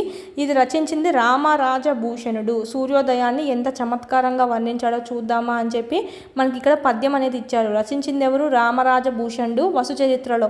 ఇక్కడ ఎలా అడుగుతారంటే, క్రింది వాటిలో సూర్యోదయ వర్ణన గురించి తెలిపేటువంటి రచన ఏది, వసుచరిత్ర. రచించింది ఎవరు, రామరాజభూషణుడు. చూసుకోవాలి. ఈ బిట్స్ కూడా నేను ఇక్కడ మీకు ఇక్కడ చూస్తే మీకు అర్థమవుతుంది. మన ఎగ్జామ్స్లో ఇచ్చున్నాం ఈ బిట్స్ కూడా. సూర్యాస్తమయం గురించి వర్ణన చూసినట్టయితే విశ్వకర్మ పురాణ కావ్యకర్త అనేటువంటిది మనకి ఇక్కడ విశ్వకర్మ పురాణ. దీన్ని రచించింది అంటే కావ్యకర్త. ఈ కావ్యం యొక్క కర్త ఎవరు అంటే వీవూరి వెంకటాచార్యులు. సూర్యాస్తమము యొక్క వర్ణన గురించి తెలిపారనమాట. నెక్స్ట్ వెన్నెల గురించి వర్ణించింది ఎవరంటే తిమ్మకవి. నెక్స్ట్ శరత్కాలం వర్ణన మొల్ల రచించినటువంటి మొల్ల రామాయణంలో శరత్కాలం గురించి వర్ణన అనేది మనం చూడవచ్చు. నెక్స్ట్ చీకటి గురించి మనకు వర్ణన తెలిపింది ఏది అంటే అమృతాభిషేకం. ఇక్కడ ఇచ్చారు చూడండి, దాశరథి రచించినటువంటి అమృతాభిషేకంలో వర్ణించాడు ఈ చీకటి గురించి. పద్యం అనేది కింద ఇచ్చారు. నెక్స్ట్ మిలమిల తారకులు అంటే మనకు నక్షత్రాలను మనకు వర్ణించింది ఎక్కడ అంటే శృంగార నైషధం అండి. ఇక్కడ రచించినది ఎవరు అంటే శ్రీనాథుడు రచించినటువంటి శృంగార నైషధంలో ఈ నక్షత్రాల గురించి వర్ణన అనేది చూడవచ్చు. పద్యం ఇక్కడ ఇచ్చారు, వాటి అర్థం కూడా మనకి ఇక్కడ ఇచ్చారు. ఇవి మనకి నెక్స్ట్ మబ్బు వాన గురించి వర్ణించింది ఎవరంటే హరివంశం రచనలో ఎర్రన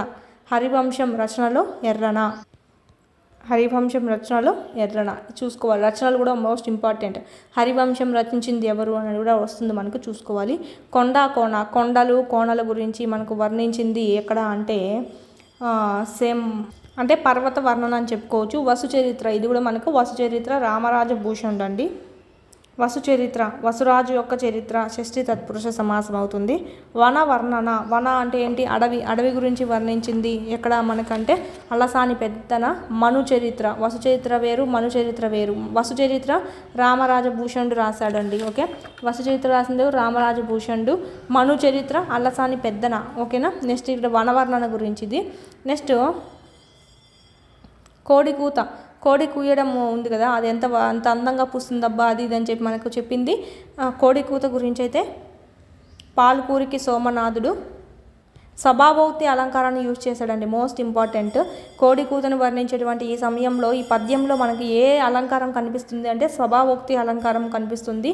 సభాభోక్తి తెలుగు సాహిత్యంలో మరొకటి లేదని చెప్పడానికి ఇక్కడ ఇవ్వడం జరిగిందండి. పాల్కూరికి సోమనాథుడు. రచన ఏదంటే పండితారాధ్య చరిత్రలో మనం చూడవచ్చు. పద్యం అయితే ఇది మనకు. నెక్స్ట్ మనం గ్రామర్ పార్ట్ చూద్దాం. భాషాంశాల్లో చూసినట్టయితే పదజాలం అండి. బాణుడు అంటే బాణుడు తూర్పున ఉదయిస్తాడు అంటే సూర్యుడు తూర్పున ఉదయిస్తాడు.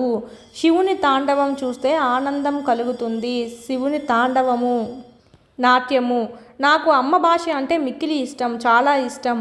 జింక తత్తరపాటుతో పొదల్లోకి దూకింది, తొందరపాటుతో. సాయంకాలం కాగానే సూర్యబింబం కనుమరుగైంది అంటే సూర్యబింబం కనిపించట్లేదు అంటే మనకు కనుమరుగైంది అంటే కనిపించలేదు అని చెప్పి మీనింగ్లో చూసుకోవచ్చు. సూర్యాస్తమం అంటే సూర్యుడు అస్తమించింది అని మీనింగ్లో. పర్యాయ పదాలు చూద్దాం. ఇక్కడ పర్యాయ పదాలు చూసినట్టే తత్తరపాటు అంటే ఏంటంటే కంగారు అండి. ఓకే, కంగారు అనే మీనింగ్లో వస్తుంది. కంగారు. కనుమరుగైంది అంటే అంతరించింది. నెక్స్ట్ పర్యాయ పదాలు చూద్దాం. నభం అంటే ఆకాశం, గగనం అండి. ఆకాశంలో నక్షత్రాలు మెరుస్తున్నాయి. రాజు గగనం వైపు ఆశ్చర్యంగా చూస్తున్నాడు. ఇక్కడ మనకు ఆకాశము మరియు గగనం అనేది నభం యొక్క పర్యాయ పదాలు. నెక్స్ట్ ధనువుకి ఇక్కడ మనకి ఏం సెంటెన్స్ కూడా ఇవ్వలేదు, మన సొంతంగా రాయమన్నారు. విల్లు, నారి, ధనస్సు ఇవన్నీ పర్యాయ పదాలు ధనువుకి. పయోదరము, సముద్రము, వార్ది అన్న కూడా పయోదరమే. కేదారము అంటే పొలం, క్షేత్రం. నెక్స్ట్ సస్యము, పంట, దిగుబడి. వెల్లువ, వెల్లి, ప్రవాహము. నెచ్చెలి, స్నేహితురాలు, చెలికత్తె. పీడిఎఫ్లో మీకు ఉంది, చూసుకోవచ్చు. సింపుల్గా మీకు అక్కడ క్లారిటీగా ఉందన్నమాట. పదాలు, పర్యాయ పదాలు, నానార్థాలు అని చెప్పి. నానార్థాలు చూద్దాం. ధర, భూమి, వెల. నెక్స్ట్ ఇంకా పుడమి ఇన్ని రాసుకోవచ్చు. పంక్తి, వరుస, పాదం, తారక, నక్షత్రం. నల్లగుడ్డు ఉంది కదా, కళ్ళలో నల్లగుడ్డు, దాన్ని కూడా తారక అంటాం. ఈ నానార్థాలు రాయమన్నారు కాబట్టి సో వేరే అర్థాలు ఇచ్చేటివి రాయాలి. చుక్క అంటే తార, బిందువుని కూడా చుక్క అంటాం కదా. ఆకాశంలో కనిపించే నక్షత్రాన్ని కూడా చుక్క అంటాం. ఉత్పత్తి అర్థాలు రాద్దాం. సూర్యుడు లోకాన్ని ప్రకాశింపజేయువాడు అండి, లోకాన్ని ప్రకాశింపజేయువాడు. ధర భూమిని ధరించునది. తోయజము రక్షించునది ఏంటి అంటే నీరు అండి, మోస్ట్ ఇంపార్టెంట్ నీరు. శైలము శిలలతో కూడినది, పర్వతము. శిలలతో కూడినది ఏది పర్వతము. ప్రకృతి వికృతి, ప్రకృతి పదాలకు వికృతి పదాలు రాయాలంట. సంధ్య సంజే రాయొచ్చండి, సందే, ఇది కూడా రెండు రైట్ అవుతాయి. దిశ దశ, ఆకాశం ఆకాశము, చంద్రుడు చంద్రుడు, ముత్యము ముత్తెము, మేఘము మొగుళ్ళు రాయొచ్చు. ఇంతకుముందు లెసన్లో కూడా మనకు వాళ్ళే ఇచ్చారు కదా మెయిళ్ళు, ఇది కూడా రాయొచ్చండి, మెగుళ్ళు మొగుళ్ళు. ఓకే, ఇది కూడా రైట్ అవుతుంది. నెక్స్ట్ మనకి సందులు చూద్దాము. ఎడాగమ సంధి ఇచ్చారు. సంధి లేని చోట మనకి ఏమొస్తుందంటే ఈ అనేది మనకు రావడం జరుగుతుంది. దీన్ని కలుపుకొని మనం సంధి జరుపుతాము. సంధి జరిగే అవకాశం లేనప్పుడు, ఓకేనా, సంధి జరిపినామంటే మీనింగ్ మారిపోతుంది అనే అవకాశం లేదు అంటే ఏంటంటే సంధి జరిపామనుకోండి అక్కడ మీనింగ్ మారిపోతుంది. అలాంటప్పుడు సంధి కలపలేము. సో అలాంటప్పుడు మనము ఈని తీసుకొని ఈ యావత్తు ఈ ఎకారం అనేది తీసుకొని మనం ఇక్కడ సంధి జరుపుతాము. సంధిలోని చోట స్వరంబు కంటే పరంబైన స్వరంబునకు ఎడాగమ్మవు, ఇట్లా మనం తీసుకున్న దాన్ని మనం ఏమంటామంటే ఎడాగమ సంధి. మనం చూద్దాం. మా ప్లస్ అమ్మ, ఇది ఏమవుతుంది, మా ప్లస్ అమ్మ రాయాలంటే ఏమవుతుందండి మమ్మ అవుతుంది కదా దీంట్లో కలిపేస్తే. సో అప్పుడు సంధి అర్థం ఏమైంది, చేంజ్ అయిపోయింది. సో ఇలాంటప్పుడు ఏమవుతుందంటే ఈ అనేది వస్తుందన్నమాట. మా ఈ పాపకి ఏమవుతుందంటే ఆ అనేది కలుపుకుంటాం. ఓకే, మాయమ్మ. ఓకే, ఇది మనకు సంధి జరపలేము అంటే అర్థం ఏంటంటే ఇలా కలిపితే మీనింగ్ అనేది వెళ్ళిపోతుంది. మీ ప్లస్ ఇల్లు ఏమవుతుంది, మిల్లు అవుతుంది. మిల్ అంటే ఏంటి, అర్థం మారిపోయింది కదా, రైస్ మిల్లా అలాగ వస్తుంది. సో ఇక్కడ అర్థం మారిపోయింది కాబట్టి సో ఇలాగా మనము కలపకూడదు, యాని తీసుకోవాలి. మీ ప్లస్ ఇల్లు, మీ ఇల్లు, ఇప్పుడు మీనింగ్ మారదు, ఇలాంటప్పుడు తీసుకోవాలండి. సంధి జరగనప్పుడు అచ్చు కంటే పరంబైన అచ్చుకు ఎడాగమం అనేది వస్తుంది. అంటే మనకి ఇక్కడ చూడండి ఈ విధంగా మనము ఆగమనంగా చూసుకుంటాము. అందుకే ఎడాగమం అంటే యా అనేది ఆగమనంగా వచ్చింది కాబట్టి ఎడాగమం.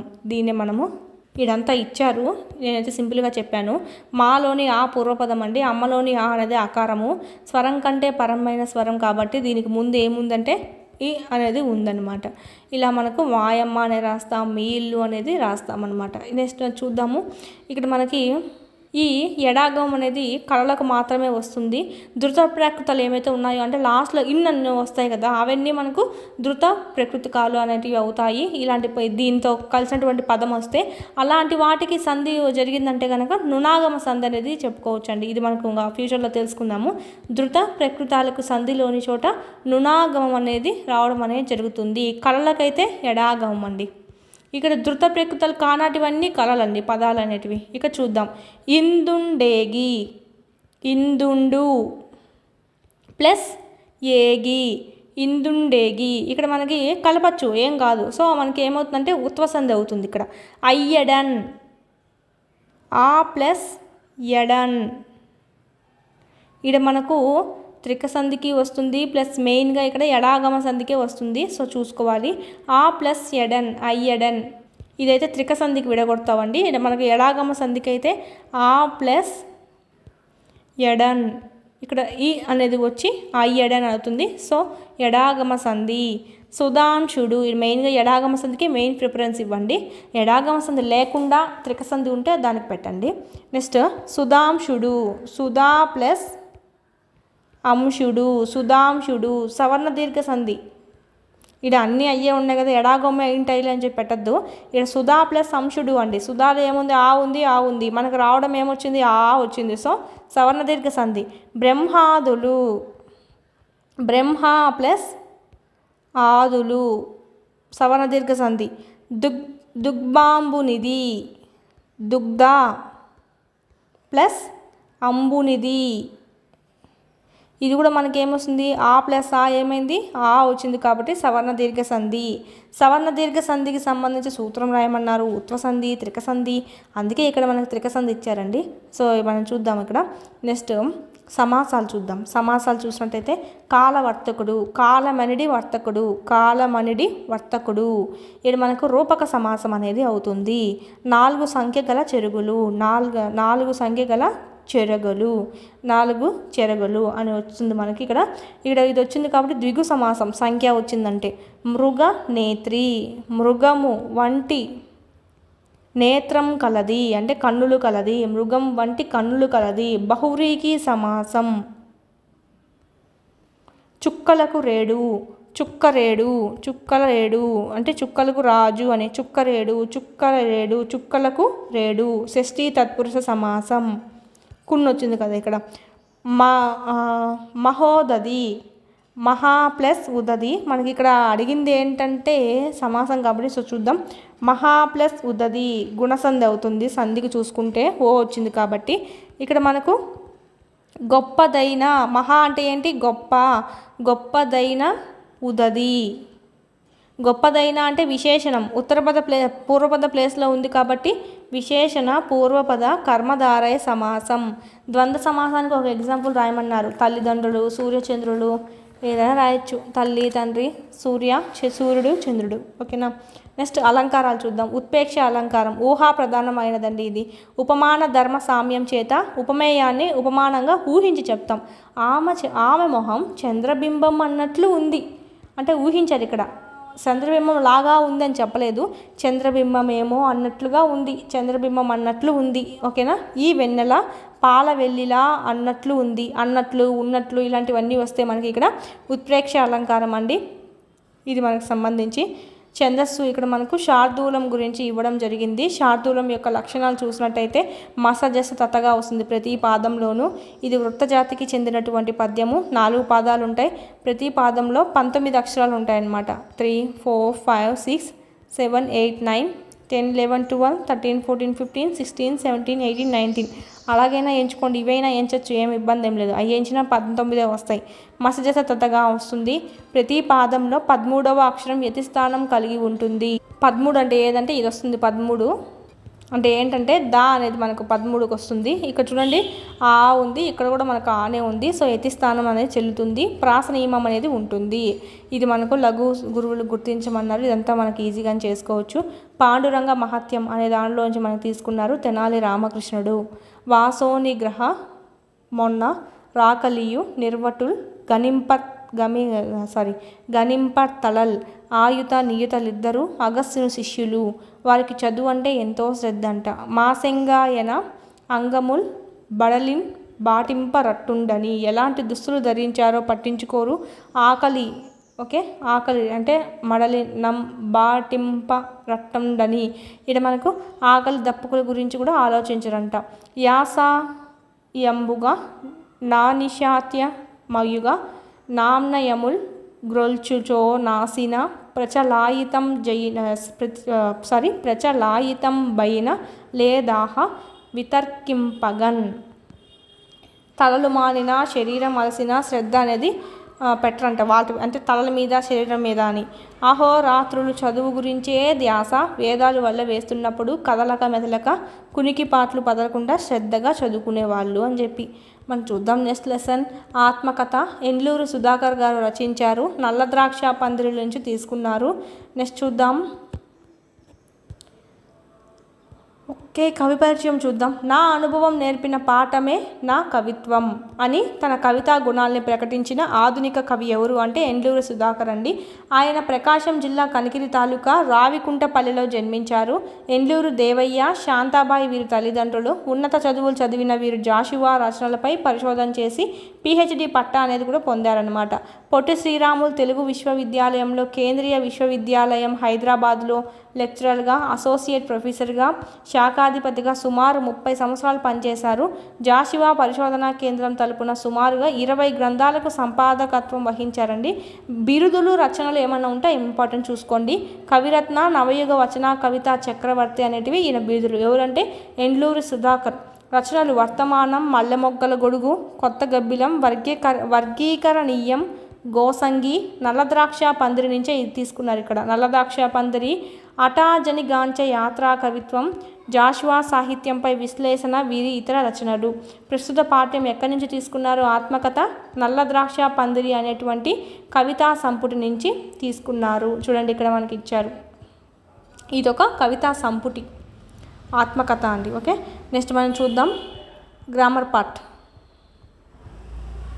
ఓన్లీ వింటే సరిపోదు, మీరు రాయండి. ఎగ్జామ్స్ కూడా ఎలా బిట్ అనేది అడుగుతారని తెలుస్తుంది. ఇక్కడ మీకు 9th సంబంధించి గ్రామర్ పీడిఎఫ్ అంతా మీకు ఇక్కడ అప్లోడ్ చేస్తున్నాము. టెస్ట్లు కూడా మీకు క్లాస్ వైజ్ లెసన్ వైజ్ ఉన్నాయి. 499 రూపీస్తోనే ఉంది. చాలా మీకు యూజ్ అవుతుంది. దాదాపు ఇప్పటికే 1500+ టెస్ట్లు అనేటివి ఉన్నాయండి. 9th సంబంధించి న్యూ ఏమైతే ఉన్నాయో అన్ని సబ్జెక్టులు మీకు ఇక్కడ అందివ్వడం అనేది జరిగింది. లైన్ టు లైన్ బిట్లు అనేటివి కవర్ అయ్యే విధంగా. అలాగే మీకు పీడిఎఫ్స్ 199లో ఉన్నాయి. సైకాలజీ అయితే ఓన్లీ 1 రూపీతో ఉంది చూడండి. లూసన్ జీకే కూడా మీకు ఇక్కడ 199 రూపీస్తో మీకు ఇక్కడ పర్చేజ్ చేసుకోవచ్చు. ఏమైనా డౌట్స్ ఉంటే కనుక 8985105456కి కాల్ చేయండి. నెక్స్ట్ ఇక్కడ చౌరస్తా అండి. 4 రోడ్లు చౌరస్తాలో. చౌరస్తా అంటే ఏంటంటే కూడలిలో జాతీయ జెండా ఎగరేశారు అర్థం అండి. ఇక్కడ అర్పణం, పూరి గుడిసె అగ్నికి అర్పణం అయింది అంటే అగ్నికి ఇవ్వడం అయింది, ఆహుతి అయింది. ఆ పిల్లలు తెలివితేటలతో చురకత్తుల్లా ఉన్నారు అంటే పదునైన చిన్న కత్తి అంటే చాలా యాక్టివ్గా ఉన్నారనే మీనింగ్లో వాడతాము. పర్యాయ పదాలు చూద్దాము. స్వర్ణం అంటే బంగారం, పుత్తడి, ఏనాయచింగా కనకం. వసువు అన్నా కూడా బంగారమే అండి. వసువు అన్నా కూడా బంగారమే.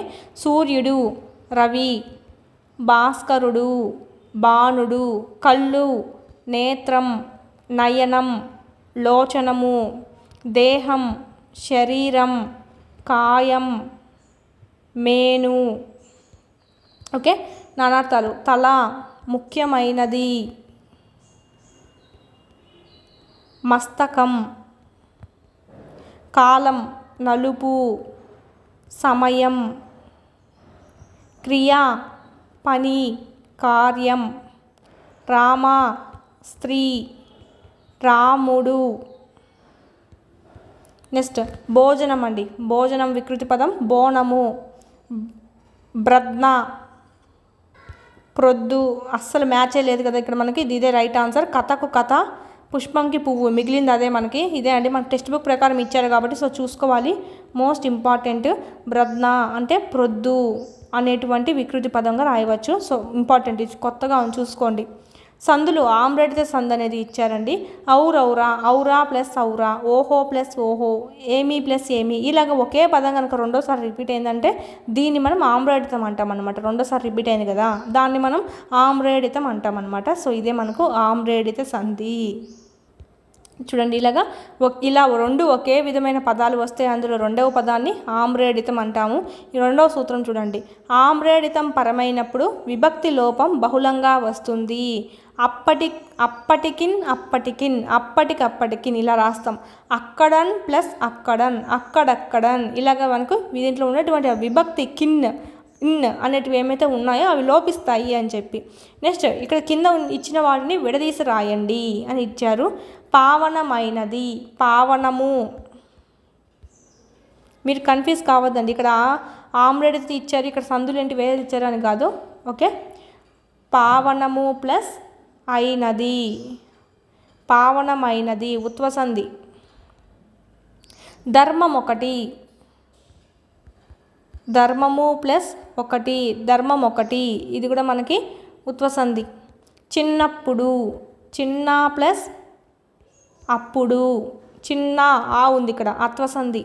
గుర్తుకొస్తుంది, గుర్తుకు ప్లస్ ఊ ఉంది సో ఉత్వసంధి. వస్తుంది, గుర్తుకు వస్తుంది, గుర్తుకొస్తుంది సో ఉత్వసంధి అవుతుంది. నెక్స్ట్ తత్పురుష సమాసాలండి.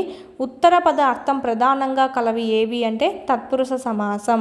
ప్రథమా తత్పురుష సమాసం చూద్దాం. ప్రథమా విభక్తి చివర కలిగినటువంటి పూర్వపదం ఉత్తర పద అర్థ ప్రాధాన్యత కలిగినది. అంటే మనకు ప్రథమా తత్పురుషలో చూసుకుంటే సెకండ్ పదానికి ఎక్కువగా ప్రాధాన్యత ఉంటుందన్నమాట. మధ్యాహ్నము అనుకోండి, ఎలా రాస్తాం?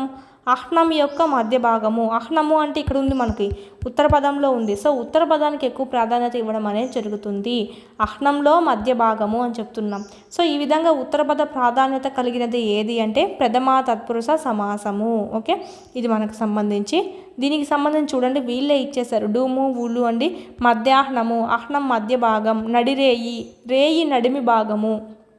ఇదంతా ప్రథమా తత్పురుష సమాసము. ప్రథమా విభక్తితో కూడిన పూర్వపదాలు కలది అంటే డూము ఊలు అనేటివి ఉంటాయి. ఇక్కడ మూ ఉంది కదా, అలాగైనా వస్తుంది, ప్లస్ ఈ విధంగా రేయి నడుమ ఇలా కూడా మనం రాసుకోవచ్చు. ద్వితీయ తత్పురుష దీంట్లో మనకి ఏమొస్తాయి, నిన్ నున్ లన్ గూర్చి గురించి. కృష్ణాశ్రితుడు కృష్ణుని ఆశ్రయించిన వాడు. ఓకే, నెలతాల్పు నెలను తాల్చిన వాడు. తృతీయ తత్పురుష సమాసం. ఇక్కడైతే చేతంచేన్ తోడంతోని వస్తుంది. వాక్కలహము వాక్కు చేత కలహము అంటే మాట్లాడడం చేత అని. విద్యాహీనుడు విద్య చేత హీనుడు. నెక్స్ట్ ధనాశ ధనం కొరకు ఆశ, పొట్ట కొరకు కూడు. ఇది ఇక్కడే ఇచ్చేసారు కాబట్టి నేను స్పీడ్గా చెప్తున్నాను. దొంగ భయం దొంగ వలన భయం. పాప విముక్తుడు పాపం వలన విముక్తుడు. రాజపుత్రుడు రాజు యొక్క పుత్రుడు. యజ్ఞఫలం యజ్ఞము యొక్క ఫలం. ఇదంతా మనకు కిన్కున్ యొక్క లోన్ లోపల షష్ఠీ తత్పురుష. సప్తమి తత్పురుష అందు లేదా నన్ను వస్తుంది. నీతి పారగుడు నీతి ఎందు పారగుడు. ఓకే, మాట నేర్పరి మాట ఎందు నేర్పరి. పారగుడు అంటే ఏంటంటే తెలిసినవాడు అండి, నీతి తెలిసినవాడు అని చెప్పి మీనింగ్గా చూసుకుంటాం. నెక్స్ట్ విగ్రహ వాక్యాలు. మేలు వస్త్రాలు మేలైన వస్త్రాలు విశేషణ పూర్వపద. ముతక పంచెలు ముతకవైన పంచెలు సేమ్ విశేషణ పూర్వపద. కొత్త దేవుళ్ళు కొత్తవారైన దేవుళ్ళు విశేషణ పూర్వపద. వక్రమైన ధ్వనులు విశేషణ పూర్వపద. 4 పంక్తులు 4 సంఖ్య గల పంక్తులు ద్విగు సమాసం వస్తుంది. నెక్స్ట్ అలంకారాలు. రూపక అలంకారం అండి. పోలిక ఉన్నప్పటికీ పోలిక లేదు అని చెప్తా ఉంటాం అనమాట. అమ్మ చేతి వంట అమృతము అమ్మ చేతి వంట అమృతము వేరువేరు కదా, అయినా కానీ మా అమ్మ చేతి వంట అమృతంతో సమానమని సమానంగా చూసి చెప్పడం అనేది జరుగుతుంది. పై వాక్యంలో అమ్మ చేతి వంట అనేది ఉపమేయం అయితే అమృతం అనేది ఉపమానం అవుతుందండి. భేదం ఉన్నప్పటికీ భేదం లేదు అని చెప్పారనమాట. ఓకేనా, అభేదం చెప్పడమే ఈ రూపక సమాసము. మనకు రూపక పదం వచ్చింది అనుకోండి, అనడి అనే మీనింగ్లో ఆ పదం ఆ లైన్లో ఉన్నప్పటికీ అది కూడా మనకు రూపక సమాసమే రూపక అలంకారం అవుతుంది. అంటే రూపక సమాసం సంబంధించిన పదం ఒక లైన్లో ఉందంటే గనక అది కూడా రూపక అలంకారం అనేది అయిపోతుంది. ఇండైరెక్ట్గా మనకు అనేది పెట్టేయచ్చు అనమాట గుడ్డిగా చూసుకొని. ఈ మహారాజు సాక్షాత్తు ఈశ్వరుడే. ఈశ్వరుడికి ఈ మహారాజుకి తేడా ఉన్నప్పటికీ అభేదం చెప్పారు. తేడా లేదు, ఇద్దరు ఒకరే అని చెప్పారు. ఇక్కడ మనకు ఆమె మొహం చంద్రబింబమే లేదా ఆమె మొహం చంద్రబింబం. ఓకేనా, ఇది డిఫరెన్స్ ఉన్నప్పటికీ డిఫరెన్స్ లేనట్టుగా చెప్పారనమాట. ఇది మనకు సంబంధించి ఉపమేయ ఉపమానాలకు భేదం లేదని చెప్పడాన్ని రూపకలంకారం అంటాము. నా కడుపులో అవమానాల చురకత్తులు గుచ్చుకుంటున్నాయి. అవమానాల చురకత్తులు అవమానాల అనిడి చురకత్తులు చెప్పాను కదా, రూపక సమాసం అవుతుంది. రూపక సమాసం మనకు సెంటెన్స్లో కనిపించినా కూడా అది రూపకలంకారం అనేది అవుతుంది. అవమానాలు చురకత్తులు భేదం లేదని ఇక్కడ వర్ణించారు కాబట్టి ఇది మనకు రూపక సమాసం రూపక అలంకారం అనేది అవుతుంది. ఛందస్సు ఇచ్చారు ఇక్కడ. మసజస తతగా ఇది మనకి ఆల్రెడీ చూసుకున్నాము. సో దాని గురించి శార్దూలము ఇది మన ముందు లెసన్లో చూసుకున్నాం కాబట్టి ఓకే. ఇది మనకు చూడండి, ఇది మనకి ఇచ్చారు. ఇది మనకు గబ్బిలం నుంచి తీసుకోవడం జరిగింది. రచించింది ఎవరంటే గుర్రం జాషువా గారు. ఏటేటా బొమ్మల పెళ్లి చేయడానికి 100,000 రూపాయలు ఖర్చు చేస్తున్నారు, కానీ పేదవాళ్ళు ఖాళీ పాత్రలో ఒక్క మెతుకు కూడా విదల్చడానికి మనసొప్పదు. కోట్లాది దేవతలకు నిలయమైన ఈ దేశంలో అన్నార్తుల ఆఖరు తీరుతుందా అనేటువంటి మీనింగ్తో మనకి ఇక్కడ ఇవ్వడం అనేది జరిగిందండి. చూసుకోండి. నెక్స్ట్ స్నేహం అనేటువంటి లెసన్ 5th లెసన్. ఇక్కడ మనకు రచనలు చాలామందే ఉన్నారు కాబట్టి సో వెళ్ళిపోదాం డైరెక్ట్. కవిపరిచయం అయితే ఏమి ఇవ్వలేదు. ఇక్కడ మనకు పద్యం రచించింది అంటే అనువాదం చేసింది అదేవిధంగా అద్దెపల్లి రామ్మోహన్ రావు అని చెప్పి ఇవ్వడం జరిగింది. నెక్స్ట్ కవిపరిచయం చూసినట్టయితే వీళ్ళు ఇక్కడ ఇచ్చారండి మనకి. ఇక్కడ ప్రస్తుత పాఠ్యభాగం కవిత్రయం అంటాం కదా, ఇక్కడ మనకు నన్నయ్య తిక్కన ఎర్రన వీళ్ళల్లో మనకి ఇద్దరు ఇక్కడే వచ్చారు. నన్నయ్య తిక్కన బోధన, కందుకూరి రుద్రకవి, తెనాలి అన్నయ్య కవి, విశ్వనాథ సత్యనారాయణ రచించిన గ్రంథాల్లో నుంచి ఎంపిక చేసుకొని కొన్ని పద్యాలన్నీ ఇక్కడ మనకి ఇవ్వడం అనేది జరిగిందండి. సో మనం చూద్దాం, గ్రామర్ పార్ట్ చూసేద్దాం డైరెక్ట్గా. ఇవన్నీ మనకు వాళ్ళు రాసినటువంటి పద్యాలు ఇచ్చారు. ఇవన్నీ మీరు చదువుకుంటారు, ఇక్కడే ఉంటుంది బుక్లో. మనం కావాల్సింది గ్రామర్ ఒకటే కాబట్టి ఎడ్జిటీకి సంబంధించి చూద్దాం. భాషాంశాలు పదజాలం వచ్చేసింది. మానవులు సంపదను మంచి మార్గంలో సంపాదించాలి. ధనాన్ని అనవసర పనులకు ఖర్చు పెట్టరాదు. సంపద ధనం. ద్వారకా నగరంలో సౌధములు బంగారు వర్ణంతో మెరుస్తున్నాయి. సౌధములు అంటే భవనాలు. నెక్స్ట్ తండులములు బహుకరించాడు. కృష్ణుడికి కుచేలుడు తండులములు అంటే ఏంటి? అటుకులు. శ్రీరామ సుగ్రీవులు స్నేహం కోసం ప్రతిజ్ఞ చేశారు. ప్రతిజ్ఞ అంటే శపథం. చెడ్డవారితో సఖ్యం మంచిది కాదు. సఖ్యం అంటే స్నేహం. పర్యాయ పదాలు. నెక్స్ట్ మంచి మిత్రులతో స్నేహం చేయాలి, నేస్తాలతో సరిగ్గా నడుచుకోవాలి, ఆ స్నేహితులే ఆపదలో ఆడుకుంటారు. స్నేహితులు, మిత్రులు, నేస్తాలు. గృహంలో తల్పములు చాలా ఉన్నాయి, తల్పములు. ఆ శయ్యలు మెత్తనైనవి, శయ్యలు. పరుపులపై నిద్ర సుఖంగా ఉంటుంది. గృహంలో పరుపులు చాలా ఉన్నాయి, ఆ పరుపులు మెత్తమైనవి, నిద్ర బాగుపడుతుంది. స్నేహ కొత్త వసనములు తెచ్చుకుంది. వసనము అంటే ఏంటంటే వస్త్రాలు అండి. ఓకే, అంబరములు అంటే కూడా వస్త్రాలే. ఆ వస్త్రములు అంటే తనకు చాలా ఇష్టం అంట. పుట్టినరోజున కొత్త వస్త్రాలు ధరించింది. వసనము, అంబరము, వస్త్రాలు. ప్రతి ప్రాణికి ఉదకం అవసరము. ఓకే, ఉదకం అంటే నీరు. సలిలము లేనిదే మనుగడ లేదు, నీళ్ళు. ఓకే, సలిలం అన్న నీళ్ళే, జలము అన్న కూడా నీళ్ళే. తామర పత్రం. ఓకే, నీటి బిందువులతో మెరుస్తుంది. అందువల్ల ఆ దళం, ఆ పత్రం మరింత అందంగా ఉంటుంది. ఆ ఆకు అన్న కూడా మనకు పత్రం లేదా దళం. ఆ పత్రంతో లేదా ఆ దళంతో పూల పొట్లం కడతారు. నెక్స్ట్ విభుడుకి ప్రభువు శివుడు, బ్రహ్మ. కన్ను అంటే ఏంటంటే చూచు, వెతకు, జన్మనిచ్చు. దళం ఆకు, భాగం, దండు. ఫలం పండు, కార్యం, పరిణామం. నెక్స్ట్ గురువు. ఉత్పత్తి అర్థాలు ఇక్కడ జత చేయమన్నారు. అజ్ఞానం అనే అంధకారాన్ని ఛేదించువాడు, ఉపాధ్యాయుడు. మిత్రుడు సర్వభూతాల పట్ల స్నేహభావం కలవాడు. ఎవరు అంటే సూర్యుడిని కూడా మనం అంటామండి. మోక్షము జీవుణ్ణి పాశం నుంచి విడిపించేది, ముక్తి. పురంధ్రి గృహాన్ని ధరించేది, ఇల్లాలు. అమృతం మరణం లేనిది, సుధా. బ్రహ్మానందం. ఓకే, బ్రహ్మానందం ఇక్కడ మనకి విడదీసి రాయమన్నాడా లేదండి, కింది పదాలు వివరించి రాయండి అన్నాడు. బ్రహ్మానందం అంటే ఏంటి? చాలా ఎక్కువ ఆనందం అనే మీనింగ్లో వస్తుంది. సో అదంతా మనకేం అవసరం లేదు. ప్రకృతి వికృతులు చూద్దాము. హనుమంతుడు కార్యముకై రాముని దగ్గరికి వెళ్ళెను. కార్యము ఖడ్జము. ఓకే, నెక్స్ట్ గృహము, గీము.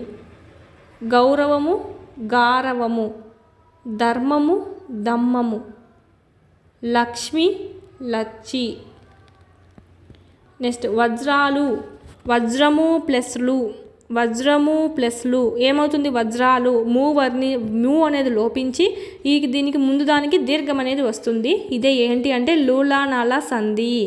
దేశాలు, దేశము ప్లస్ లు, దేశాలు. పుస్తకము ప్లస్ నా, పుస్తకాన. సమయము ప్లస్ నా, సమయాన. అందాలు, అందము ప్లస్ లు, అందాలు. ఇవన్నీ మనకు లూలానాల సంధి. నిత్య ప్లస్ ఆనందం, నిత్యానందం. సవర్ణ దీర్ఘ సంధి అండి, సవర్ణ దీర్ఘ సంధి. ఇక్కడ దీర్ఘం వస్తుంది, తాకు. వైభవ ప్లస్ ఉన్నతి, వైభవోన్నతి. ఓకే, గుణసంధి. అతి ప్లస్ అంత, అత్యంత. యనాదేశ సంధి. కానుక ప్లస్ ఏమైనా, కానుకేమైనా. సో ఇది మనకు అత్వసంధి. కానుకలు ఆ ఉంది కాబట్టి అత్వసంధి. చెప్పినా ప్లస్ అట్లు, చెప్పినట్లు. చెప్పినా అంటే ఆ ఉంది, సో అత్వసంధి. ఉత్తమమైన పురుషుడు. ఓకేనా, ఉత్తముడైన పురుషుడు. ఇక్కడ ఏమిటి? విశేషణము పూర్వపదంలో ఉంది. విశేషణ పూర్వపద కర్మధారయ సమాసం. ద్వారకా నగరం. ద్వారకా అను పేరుగల నగరం. సంభావన. భార్యాభర్తలు, భార్య భర్త, ద్వంద్వ సమాసం. ఫలపుష్పాలు, ఫలము పుష్పాలు, ద్వంద్వ సమాసం. నలుదిక్కులు, 4 సంఖ్య గల దిక్కులు, ద్విగు సమాసం. చేకాను ప్రాసాలంకారము. ఇక్కడ మనకు అర్ధభేదంతో హల్లుల జంట అనేది రావడం జరుగుతుంది. సూత్రం చూద్దాం ఫస్ట్. ఎగ్జాంపుల్ చూద్దాం ఫస్ట్. విచారింపని పని చేయరాదు. విచారింపని ఇదొకటి. పని అంటే ఏంటి? పని అంటే కార్యము. ఈ పనికి వేరే వేరే మీనింగ్ ఉంది, అంటే అర్థంలో భేదం అనేది ఉంది, అర్థం సేమ్గా ఉండదు. మళ్ళీ ఇవేంటివి? హల్లులు. పా నీ అనేది ఏంటి అంటే హల్లులు జంట కదా, పక్కపక్కనే వచ్చాయి. ఈ విధంగా అర్థభేదం ఉంటుంది వీటి మధ్య. అర్థభేదంతో హల్లులు అనేటివి వెంట వెంటనే వస్తుందంటే అది చేకాను ప్రాసాలంకారము. చూడండి, అర్థభేదం కలిగిన హల్లుల జంట వెంటనే వచ్చిందంటే అది మనకు చేకానుప్రాసాలంకారము. పని అనేటువంటి చూడండి హల్లుల జంట అర్థం అనేది సేమ్ కాదు, విడివిడిగా ఉంటుంది. వెంటనే పక్కనే ఉంది కదా, గ్యాప్ లేకుండా. సో ఇది చేకానుప్రాసాలంకారము. నెక్స్ట్ లాటానుప్రాస చూడండి. లాటానుప్రాస ఏమవుతుందంటే ఇది కూడా మనకు శబ్దాలంకారమే చెప్పుకోవచ్చు. కమలాక్షుని అర్చించు కరములు ఈ రెండింటికి సేమ్ మీనింగే, సేమే వస్తుంది మనకి. సో ఇలాగ మనకు సేమ్ అర్థభేదం ఏం లేదండి, సేమ్ మీనింగే వస్తుంది. ఈ సేమ్ మీనింగ్ ఉండేదే మనకు వెంటనే వచ్చిందంటే అది లాటానుప్రాస. ఇక్కడ ఏముంది, హల్లుల జంట సేమ్ మీనింగ్ కాకుండా వేరే మీనింగ్ వచ్చేటివి వెంటనే వస్తే చేకానుప్రాస. సేమ్ మీనింగ్ ఉండేటివి వెంటనే వస్తే మనకి ఇక్కడ లాటానుప్రాస. కమలాక్షుని అర్చించు కరములు. ఇంకా మనకు చాలా ఉన్నాయి ఎగ్జాంపుల్స్ దీనికి. శ్రీనాథు వర్ణించు జిహ్వ సేమ్ మీనింగే కదా, లాటానుప్రాస. నీటిలో పడిన తేలుతుంది, తేలు మీనింగ్ వేరు, సో చేకానుప్రాస. రామబాణం తగిలి వాలిపోయెను, వాలి మీనింగ్ వేరు ప్లస్ పక్కనే ఉన్నాయి. సో అందుకే ఇది మనకు చేకానుప్రాస. కందర్ప దర్పములకు సుందర దరహాసములు. దర వేరు, దర్ప వేరు పక్కనే వచ్చాయి, వేరు మీనింగ్స్ ఉన్నాయి. సో చేకానుప్రాస. ఇదొక్కటే లాటానుప్రాస, మిగతావన్నీ చేకానుప్రాస. నెక్స్ట్ మనకి ఆటవెల్లి ఇచ్చారండి. ఆటవెల్లి యొక్క పద్య లక్షణాలు చూడండి. ఫస్ట్లో మనకి ఇందులో 4 పాదాలు ఉంటాయి. 1, 3వ పాదాల్లో అంటే 1వ పాదంలో 3 సూర్యగణాలు 2 ఇంద్రగణాలు ఉంటాయి. సెకండ్ పాదంలో 5 సూర్యగణాలు ఉంటాయి. మళ్ళీ ఇది సెకండ్ పాదం, ఇది ఫస్ట్ పాదం, ఇది సెకండ్ పాదం, ఇది థర్డ్ పాదం, ఇది ఫోర్త్ పాదం. మళ్ళీ థర్డ్ పాదంలో 3 సూర్యగణాలు 2 ఇంద్రగణాలు ఉంటాయి. లాస్ట్ పాదంలో 5 సూర్యగణాలు ఉంటాయి అన్నమాట. ఇది మనకు సంబంధించి ఇక్కడ అదే ఇచ్చారు. ఓకే, అంటే 1వ పాదము 3వ పాదం ఒక విధంగా ఉంటే 2వ పాదం 4వ పాదం ఒక విధంగా ఉంటాయి అన్నమాట. ప్రతి పాదంలో 4వ గణంలోని మొదటి అక్షరంతో యతి అనేది చెల్లుతుంది. యతి లేని చోట ఏమవుతుందంటే ప్రాసయతి చెల్లుతుంది. ప్రాస నియమం అనేది వీటికి ఉండదండి. నెక్స్ట్ ఇక్కడ మనకి సూర్యగణాలు ఇంద్రగణాలు అంటే ఏంటివో చూద్దాం. క్రింది వాటిలో సూర్యగణం కానిది ఇంద్రగణం కానిది అడుగుతారు, చూసుకోవాలి. ఫస్ట్ ఆఫ్ ఆల్ ఇంద్రగణాలు ఎన్ని ఉన్నాయంటే 6 ఉంటాయి. సూర్యగణాలు 2 ఉన్నాయండి. నగ సల బా రా త. ఓకేనా, మనకి చిన్నప్పటి నుంచి చెప్పుకుంటూనే ఉన్నాం యమా తారాజ బాణసలగం. ఓకేనా, అంటే ఇది మనం ముందు దీన్ని విడదీసి రాసేసుకుంటాము. ఇప్పుడు మనకు లఘువు గురువు వచ్చింది అనుకోండి, ఈ మూడింటిని తీసుకుంటాం. ఫస్ట్లో ఏది ఉంది, యా ఉంది. సో ఇది మనకి ఏమవుతుంది, యగనంకి ఏంటి లఘువు గురువు అని అర్థం. సో ఆ విధంగా చూసుకుంటే ఇంద్రగణాలు నలా కదా. నలా అంటే ఏంటి, లా. ఇక్కడ నా అంటే ఏంటి, 3 లఘువులు. లా అంటే ఏంటి, లఘువే కదా. సో అందుకు ఇక్కడ మనకు చూడండి ఈ విధంగా రాసుకోవచ్చు. నగముకి ఎలా రాస్తాము అంటే నా అంటే ఏంటి, 3 లఘువులు. గా అంటే ఏంటి, గురువు అని. సో ఇలా. సలము సా అంటే ఏంటి, ఇక్కడ ఇది వచ్చింది సలము అంటే. ఓకేనా, 1 యు నేను చెప్పడం మీకు చెప్తున్నాను అలాగా. లా అంటే ఏంటి, 1 అని పెట్టుకుంటాం. సో ఇది లగము గురువు లఘువు అని చెప్పి. భగము అంటే ఏంటి, బా ఎక్కడుంది, ఇక్కడ ఉంది. సో U1 ఈ విధంగా మనం ఇక్కడ విడదీసుకుంటాం అన్నమాట. ఇవి ఇచ్చి మనకి గుర్తు రాకపోతే ఈ విధంగా చేసుకోవచ్చు. సూర్యగణాలు ఏవంటే నగనము అంటే 3 వన్లు ఉంటాయి. హగనము అంటే ఒక గురువు ఒక లఘువు అనేది ఉంటుంది. ఫస్ట్ గురువు ఉంటుంది, మన లఘువు అనేది ఉంటుంది. ఆటవెల్లికి సంబంధించి క్రింద ఇవ్వడం జరిగింది చూడండి. ఇవన్నీ మనకు సూర్యగణాలు 3 ఉంటాయి, ఇంద్రగణాలు 2 ఉంటాయి అన్నమాట. ఇది మనకు సంబంధించి పాఠంలో ఎక్కడెక్కడ ఉన్నాయో కనుక్కోమని చెప్పారు. నెక్స్ట్ ఒక పద్యం ఇచ్చారు. ఇదైతే మనకు పోతన రచించినటువంటి భాగవతం ఏదైతే ఉందో దాంట్లో నుంచి తీసుకోవడం అనేది జరిగింది. నీరజ భవుడు అంటే ఎవరంటే నీరజ భవుడు అని ఇచ్చారు కదా, అంటే బ్రహ్మ అండి. నీరజ భవుడు అంటే ఎవరు అంటే బ్రహ్మ. ఆప్షన్స్లో మిమ్మల్ని కన్ఫ్యూజ్ చేయడానికి ఇస్తారు, శివుడు విష్ణువు ఇంద్రుడు అని చెప్పి. సో చూసుకోవాలి. నీరజ భవుడు అంటే బ్రహ్మ. హరి అయినా అంటే ఎవరంటే ఇక్కడ విష్ణువు అండి. హరుడు అయినా అంటే ఏమంటే శివుడు. ఓకేనా, నీరజ భవుడు అంటే బ్రహ్మ. చూసుకోవాలి, హరి వేరు హరుడు వేరు. ఓకే, శివుడు విష్ణువు బ్రహ్మ అని. ఓకే, నెక్స్ట్ తీర్పు అనేటువంటి లెసన్. ఇక్కడ జంధ్యాల పాపయ్య శాస్త్రి గారు ఇది రచించడం అనేది జరిగింది. కరుణశ్రీ దాంట్లోంచి తీసుకున్నాం. కరుణశ్రీ అంటే రచన ఉంది, ప్లస్ ఈయన కలం పేరు కూడా కరుణశ్రీనే అండి. చూద్దాం నెక్స్ట్ ఇందులో గ్రామర్ పార్ట్ చూద్దాం. కవి పరిచయం ఎలాగో మీరు చదువుకుంటారు. ఓకే, గ్రామర్ పార్ట్ చూద్దాం. గ్రామర్ పార్ట్ ఎక్కువ ఆన్సర్స్ లేనిది. మీరు ఎగ్జామ్స్ కూడా రాసారంటే మోస్ట్ ఇంపార్టెంట్ అండి. ఎగ్జామ్స్ అయితే మీకు మొత్తం కవర్ అయ్యే విధంగా ఒక్క పొల్లు కూడా పోకుండా మీకు అంతా బిట్లన్నీ కవర్ అయ్యే విధంగా ఇచ్చున్నాము. చూడండి అర్థాలు చూద్దాము. అంకము, పిల్లలు తల్లి అంకమునందు ఆడుకుంటారు. అంకము అంటే ఒడి, పిల్లలు తల్లి ఒడిలో ఆడుకుంటారు అని. వినుత్రోవ, పక్షులు వినుత్రోవలలో విహరిస్తాయి అంటే ఆకాశ మార్గంలో. ఉదయిస్తున్న సూర్యుడు గగనకాంత హాస్య సింధూర తిలకంలా ఉన్నాడు. హాస్య అంటే ముఖము. మరాళము అంటే హంస. హంస మానస సరోవరంలో విరసిన తెల్ల కలువలా ఉంది. బాధితుల కళ్ళల్లో బాష్పములు జలజలా రాలుతున్నాయి. కన్నీరు, బాష్పములు అంటే కన్నీరు. ఆకాశంలో మేఘాలు ఆవరించినప్పుడు గగనం నల్లగా మారుతుంది. ఓకే, అంటే ఇక్కడ మనం పర్యాయ పదాలు అనేటివి రాయాలన్నమాట. అంబరము, ఆకాశము, గగనము. ఓకే, నెక్స్ట్ శరం, వేటగాళ్లకు బాణాలు తయారు చేయడం, అమ్ములు సధించడం తెలుసు. శరం అంటే బాణాలు, అమ్ములు. సరస్సులోని కలువలు తటాక జలాల అలలకు ఊయలూగుతున్నాయి. సరోవరం, సరస్సు, తటాకం. ఓకే, తటాకం అన్న సరోవరమే. వాక్కులు అంటే మనకి ఇక్కడ మాటలు, పలుకులు. కరములు, కరములు అంటే చేతులు, హస్తాలు. నెక్స్ట్ ఇక్కడ శ్రీ నానార్థార్థం. లక్ష్మి, సంపద. ఖగము, బాణం, పక్షి. మధు అంటే తేనె, చైత్రము. నెక్స్ట్ ఘృతము అంటే ఏంటంటే నెయ్యి, నీరు అండి. ఘృతము అంటే నెయ్యి, నీరు. పాత్రలలో నెయ్యి, నీరు నిండుగా ఉన్నాయి అంటే ఘృతము అంటే నెయ్యి, నీరు అండి. పర్వత సానువులపై చంద్రుడు వెన్నెల కురిపిస్తున్నాడు. సోమ అంటే ఏంటంటే చంద్రుడు.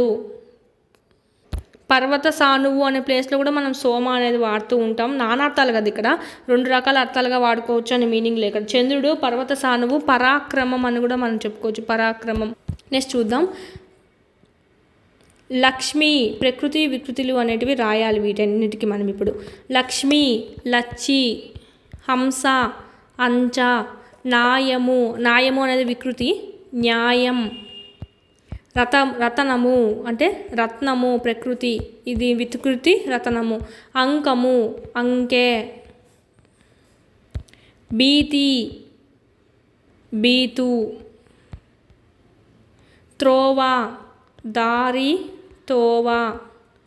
పేనము అంటే ప్రాణము.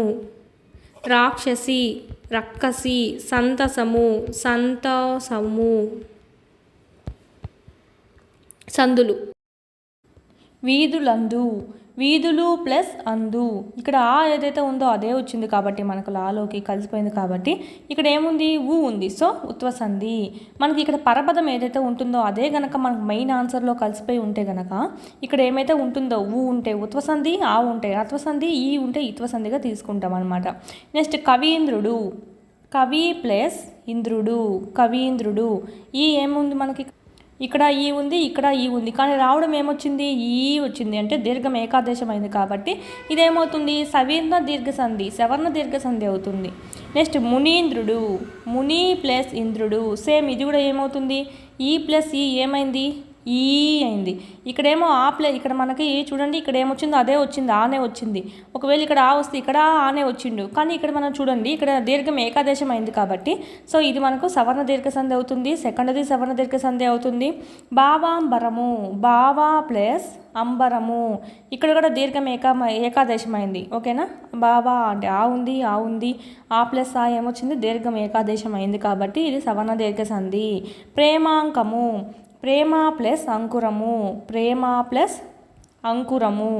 ప్రేమాంకురము. ఆ ప్లస్ ఆ ఏమైంది, దీర్ఘం ఏకాదేశం అయింది, సవర్ణ దీర్ఘసంధి. పరమేశ్వరుడు. పరమ ప్లస్ ఈశ్వరుడు. పరమ ప్లస్ ఈశ్వరుడు. ఆ ప్లస్ ఈ ఏమైంది, ఏ అయింది. ఓకే, ఆ ప్లస్ ఈ ఏమైంది, ఏ అయింది. ఈ ఊ రూలకు అచ్చు అసవర్ణములైనటువంటి అచ్చులకు ఈ ఊ రూలు కన్నా పరమైన అయితే ఏ ఓ అర్లు కనుక వచ్చాయంటే అదేమవుతుంది, గుణసంధి అనేది అవుతుంది. సో ఆప్షన్ ఇక్కడ చూడండి, గుణసంధి ఈజ్ ద రైట్ ఆన్సర్. ఇవన్నీ సవర్ణ దీర్ఘసంధి, గుణసంధి, ఇదొకటి మనకు ఉత్వసంధి. ఓకే, చూసుకోవాలి. ఇదొకటి ఉత్వ కదా, సో ఇవి కూడా ఉత్వ అంటే అని చెప్పుకోవద్దు, మీరు జాగ్రత్తగా చూసి పెట్టుకోవాలి. ఈ వీటికి సంబంధించి ఎగ్జామ్స్ క్లాస్ వైజ్ ఉన్నాయి ఇక్కడ మనకు చూడండి. క్లాస్ వైజ్ దాంట్లో మన లెసన్ వైజ్ ఉన్నాయి. 9th క్లాస్ కూడా ఆల్రెడీ అప్డేట్ చేస్తున్నాము. ఈ క్లాస్ వినండి. సెమిస్టర్ 1 ఇది మనకు పద్య భాగం సంబంధించి ఉంటుంది, నెక్స్ట్ గద్య భాగం సంబంధించి ఉంటుంది. సపరేట్ ఉన్నాయి, మీరు వినండి. ప్లస్ మీరు ఇక్కడ వచ్చి టెస్ట్లన్నీ మీరు అటెండ్ చేసుకోండి. ఈ విధంగా మీరు చేసుకున్నట్టయితే కనుక ఇన్ టైంలో సిలబస్ కంప్లీట్ అవుతుంది. ఎవ్రీ బిట్ కవర్ అయ్యే విధంగా ఉన్నాయి ఇక్కడ బిట్స్ అయితే కనుక. ఓకే, ఇక్కడ మీకు ఓన్లీ 9th అనే కాకుండా 3rd to 8th న్యూ ఉంది, 9th ఓల్డ్ ఉంది, 9th న్యూను ఉంది, 10th ఓల్డ్ పెట్టున్నాం ఇప్పుడు 2023వి. ఒకవేళ 2024 కూడా సిలబస్లో చదవాలి అనికన్నా మన నోటిఫికేషన్ మళ్ళీ చెప్పారంటే కనుక అవి కూడా అప్లోడ్ చేయడం జరుగుతుంది. నెక్స్ట్ మనకి ఇక సంబంధించి సైకాలజీ, విద్యా దృక్పథాలు, మెథడాలజీ, జీకే, కరెంట్ అఫైర్స్ మొత్తం డిఎస్సికి సంబంధించి ఏమైతే ఉన్నాయో అవన్నీ మెయిన్గా అయితే మీకు క్లాసెస్ చూసినట్టయితే 3rd నుంచి 8th వరకు, 9th 10th అయితే class wise lesson wise. 3rd class అనుకోండి, ఫస్ట్ లెసన్, సెకండ్ లెసన్, అదే విధంగా మీ లెసన్ వైజ్ ఉంటుంది. ఇప్పుడు 9th న్యూ టెస్ట్ కూడా అన్నీ అప్డేట్ అయిపోయి ఉన్నాయి, ఇంగ్లీష్తో సహా మనకు అప్డేట్ అనేది అయిపోయి ఉన్నాయి. సో చూడండి, చాలా బాగున్నాయి, ప్రాక్టీస్ చేసుకోండి. ఎవ్రీ బిట్ కవర్ అయ్యే విధంగా ఉంటుంది. మీరు ఒకసారి ఫ్రీ టెస్ట్లు కూడా ఉన్నాయండి, ఇది ఫ్రీ టెస్ట్గా ఉంది. సో ఒకసారి రాసారంటే కనుక మీకే అర్థమవుతుంది. ఏమైనా డౌట్స్ ఉంటే కనుక వీటి గురించి, కోర్సెస్ గురించి 8985105456 నెంబర్కి కాల్ చేయండి. నెక్స్ట్ చూద్దాం సమాసాలండి. సమాసాలు చూసినట్టయితే సమాసంలో 2 పదాలు అనేవి కలిసి ఉంటాయి. ఆ 2 పదాలు కలిసి ఒక పదంగా ఏర్పడుతుంది. దాన్నే మనం ఏమంటామంటే సమాసము అని అంటాం. ఈ ఒకేగా ఉన్న పదాన్ని విడిగా రావాలంటే ఏం చేయాలా? దానికి విభక్తులు చేర్చడం అనేది జరుగుతుందన్నమాట. విభక్తి ప్రత్యయాలు చేరుస్తాము. సో దాని ద్వారా మనం విడదీస్తాం. ఎగ్జాంపుల్ చూడాలంటే రాజ్యసభ, రాజు యొక్క సభ, రాజా సభ అనేది చూసినట్టయితే ఇదొక పదం, ఇదొక పదం. వీటి రెండింటిని విడదీయాలి. వీటి యొక్క చూసినట్టయితే ఎలా విడదీసాం? రాజు యొక్క సభ అని విడదీసాం అనమాట ఈ రెండింటిని. అంటే యొక్క అనేది ఏంటి? విభక్తి ప్రత్యయం. సో ఈ విధంగా విభక్తి ప్రత్యయాలు, విశేషణాలు, ఉపమానాలు, ఇలాగ మనకు సంఖ్యలు, వ్యతిరేకార్థాలు చాలా వరకు మనం చూసుకోవచ్చు అనమాట. విభక్తి ప్రత్యయాలు వచ్చాయంటే తత్పురుష సమాసాలన్నీ మనం ప్రథమ, ద్వితీయ అవన్నీ చూసుకుంటాం. విశేషణాలు కనుక ఉన్నాయనుకోండి సమాసంలో, విశేషణ పూర్వపద, విశేషణ ఉత్తరపద, ఓకేనా? అది ఉపమానాలు ఉంటే ఉపమాన పూర్వపద, ఉపమాన ఉత్తరపద, ఉపమాన ఉభయపద చూసుకుంటాం. సంఖ్యలు కనుక ఉన్నాయనుకోండి ద్విగు సమాసం కింద ఈ విధంగా మనం చూసుకోవడం అనేది జరుగుతుంది. సమాసాలు అనేటివి ఇన్ని రకాలుగా విడగొట్టుకుంటాం. ఫస్ట్ ఆఫ్ ఆల్ ఇక్కడ ఇచ్చారు రాజసభ నిండుగా ఉన్నది. రాజసభ అనేది ఏంటంటే ఇక్కడ మనకి 2 పదాలు కలిసి ఏర్పడింది. దీనికి సమాసం చూసుకున్నట్టయితే రాజు యొక్క సభ. యొక్క అనేది ఏంటి? ప్రత్యయం, అంటే విభక్తి ప్రత్యయాల్లో మనకి చూసుకుంటాం. షష్ఠీ తత్పురుష సమాసానికి మనం ఇక్కడ చూసుకోవచ్చు. ఓకేనా? ఇది షష్ఠీ విభక్తికి చెందుతుంది కాబట్టి ఈ సమాసం ఏమవుతుంది? షష్ఠీ తత్పురుష సమాసం అనేది అవుతుంది. అది మనకు సంబంధించి ఇక్కడ ప్రత్యయాలు అంటే విభక్తి ప్రత్యయాలు అని చెప్పి. ఓకేనా? ఇది మనకు నెక్స్ట్ చూద్దాం ఇక్కడ ఆన్సర్స్ అనేటివి. రాకాశంలో కలహంస ఎగురుతుంది. కలహంస అనేది ఇక్కడ సమాసము. ఇక్కడ సమాసం చూసుకున్నట్టయితే జస్ట్ సమాస పదం చూసుకుందాం మనం ఇక్కడ మెయిన్. ఓకేనా? కలహంసలో చూసుకున్నట్టయితే కలహంస అంటే ఏంటంటే 2 విధాలుగా రాయవచ్చండి. ఓకే, నలుపు వర్ణంను మించి ఎరుపు వర్ణం కలది అనైనా రాయొచ్చు. రాజహంసనే మన కలహంస అని కూడా. ఓకేనా? నలుపు వర్ణం కన్నా మించి ఎరుపు వర్ణం కలది, కలహంస. ఓకేనా? ఇక్కడ మనకు బహువ్రీహి సమాసం అవుతుంది. ఈ విధంగా కలది, కలవాడు వచ్చిందంటే దీన్ని ఇంకొక రకంగా కూడా రాయవచ్చు. రాజు యొక్క హంస, రాజు యొక్క హంస, రాజహంస. షష్ఠీ తత్పురుష సమాసం చూసుకోవాలి. ఆప్షన్స్లో మనకు ఒకవేళ వాళ్ళు విడదీసి ఇచ్చారనుకోండి, రాజు యొక్క హంస, రాజహంస, కలహంస, రాజు యొక్క హంస అని విడదీశారంటే షష్ఠీ తత్పురుష. లేదు కలహంస నలుపు వర్ణాన్ని మించి ఎరుపు వర్ణం కలది, ఇది ఏ సమాసం అంటే బహువ్రీహి సమాసం. 2 రకాలుగా రాసుకోవచ్చు. నెక్స్ట్ చిరునవ్వులు, చిన్నదైన నవ్వులు, చిన్నదైన చిరు. ఓకేనా? ఇదంటే ఏంటి? విశేషణం. ఇది విశేషణ పూర్వపద కర్మధారాయ సమాసం, పూర్వపదంలో ఉంది కాబట్టి.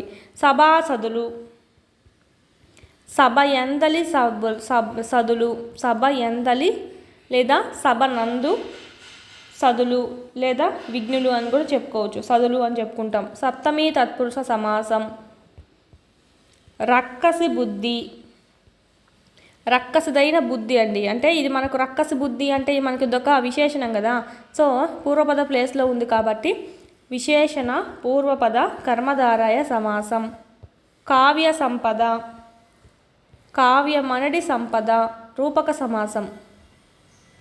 కావ్యం అనేది సమాసం, కావ్యం అనేది సంపద, రూపక సమాసం ఇది. నెక్స్ట్ క్రింది వాక్యాలలో మనం విగ్రహ వాక్యాలు రాయాలంట. సమస్త జీవులకు గాలి అవసరము. సమస్తమైన జీవులు, సమస్త జీవులు అంటే సమస్తమైన అంటే ఏంటి? విశేషణం. సో విశేషణ పూర్వపద ప్లేస్లో ఉంది కాబట్టి విశేషణ పూర్వపద కర్మధారయ సమాసం. నెక్స్ట్ అంబరవీధి, అంబరవీధి, అంబరమనడి వీధి, రూపక సమాసం. మంజుల మరాలము, మంజుల మరాలము, మరాలము అంటే ఏంటంటే హంస. మంజుల మరాలము అంటే మంజులమైన మరాలము, మంజులమైన హంస. అంటే మంజులమైన అనేది విశేషణం పూర్వపద ప్లేస్లో ఉంది కాబట్టి విశేషణ పూర్వపద కర్మధారయ సమాసము. నెక్స్ట్ మహాకవులు, మహా అంటే ఏంటి? గొప్ప, గొప్పవారైన కవులు, గొప్పవారైన కవులు. గొప్పవారు అంటే మహా అనే మీనింగ్లో వస్తుంది. విశేషణం ప్లేస్లో ఉంది, విశేషణ పూర్వపద ప్లేస్లో ఉంది కాబట్టి విశేషణ పూర్వపద కర్మధారయ సమాసం ఈజ్ ద రైట్ ఆన్సర్. బాణహతి, బాణం యొక్క దెబ్బ, బాణహతి, బాణం యొక్క దెబ్బ. హతి అంటే దెబ్బ, బాణం యొక్క దెబ్బ, యొక్క వచ్చింది కాబట్టి షష్ఠీ తత్పురుష సమాసం. దేవదత్త శుద్ధోదనులు, ఇక్కడ చూడండి దేవదత్త శుద్ధోదనులు, దేవదత్తుడు మరియు శుద్ధోదనుడు అంటే ఏంటి? ఇక్కడ రెండు నామవాచకాలు ఉన్నాయి, సింగులర్లో మనం విడదీసాము, ఇక్కడేమో ప్లూరల్లో ఉంది. ద్వంద్వ సమాసం, ద్వంద్వ సమాసం. ఓకే, ఇది మనకు. నెక్స్ట్ అలంకారాలు ఇచ్చారు. లాస్యంలా ఉంది, అలా ఇలా ఉంది అని చెప్పడంలో మనకి ఇక్కడ ఉపమాలంకారము. ఇక్కడ అంతే, మళ్ళా చూడండి పడడంలా ఉంది, లాగా, లా, వలే ఇవన్నీ వచ్చాయంటే మనకు ఉపమాలంకారమే కదా. చిక్కడంలా ఉంది, ఈ పై మూడిట్లోనూ మనకేముంది? ఉపమాలంకారమే ఉంది. ఇది మనకు దీనికి సంబంధించి పద్యం ఒకటి ఇచ్చారు. శ్రీమద్రాంధ వాల్మీకి రామాయణంలోంచి తీసుకున్నారు. వావిలి కొలను సుబ్బారావు గారు రచించారు. దీంట్లోంచి తీసుకున్నటువంటిదే ఈ పద్యము. శ్రీరాముడు లక్ష్మణునితో హనుమంతుని మాట తీరు గురించి పలికినటువంటి సందర్భంలో ఉంది ఈ పద్యం అనేది. హనుమంతుని మాట తీరు గురించి లక్ష్మణునితో శ్రీరాముడు అన్నాడనమాట. ఇది మనకు సంబంధించండి. ఇక్కడ మనకు చూడండి, ఇక్కడ భావం కూడా కింద ఇచ్చారు కాబట్టి మనకు అర్థమే అవుతుంది. నెక్స్ట్ లెసన్ చూద్దాం. లాస్ట్ లెసన్ ఈ పద్య భాగంలో 7th లెసన్ మాట మహిమ. కొలకలూరి స్వరూపరాణి గారు రచించారు. చంద్రగ్రహణం అనేటువంటి దాంట్లో నుంచే మూల గ్రంథం నుంచి మాట మహిమ అనేది తీసుకోవడం జరిగింది. నెక్స్ట్ చూద్దాం, గ్రామర్ పార్ట్కి వెళ్ళిపోదాం. డైరెక్ట్ కవిపరిచయం కూడా మీరే చదువుకోవాలి, ఓకేనా? మనకు బుక్లోనే ఇచ్చారు కాబట్టి గ్రామర్ పార్ట్ ఒక్కటే మనకి ఎక్స్ట్రా, మనకి ఎక్కడ ఆన్సర్స్ లేవు కాబట్టి చెప్తున్నాను. కంపల్సరీ మీరు టెస్ట్ సిరీస్ అయితే ప్రాక్టీస్ చేసుకోండి, చాలా యూజ్ అవుతుంది. లేకపోతే మీకు ఎగ్జామ్స్ అనేటివి ఎలా క్వశ్చన్ వస్తుంది, ఎలా క్వశ్చన్ ఫార్మేషన్ అవుతుంది అనేది మీకు రాదనమాట. ఇక్కడ చూసారంటే మార్క్స్ కూడా మీకు అక్కడ డిస్ప్లే అవుతాయి కాబట్టి ఎవ్రీ బిట్ మిస్ అయ్యే విధంగా, ఎవ్రీ బిట్ మీకు కవర్ అయ్యే విధంగా ఇచ్చున్నాము. ఏ బిట్ మిస్ అయ్యే ఛాన్స్ అయితే లేదు. భాషాజాలంలో చూద్దాం. పదజాలం, దీని అర్థాలు అనేటివి రాయమన్నాడు. పదము అంటే ఏంటి? మార్గము. నెక్స్ట్ మితము అంటే కొద్దిగా, మితంగా మాట్లాడంటాం కదా, కొద్దిగా లేదా తక్కువగా.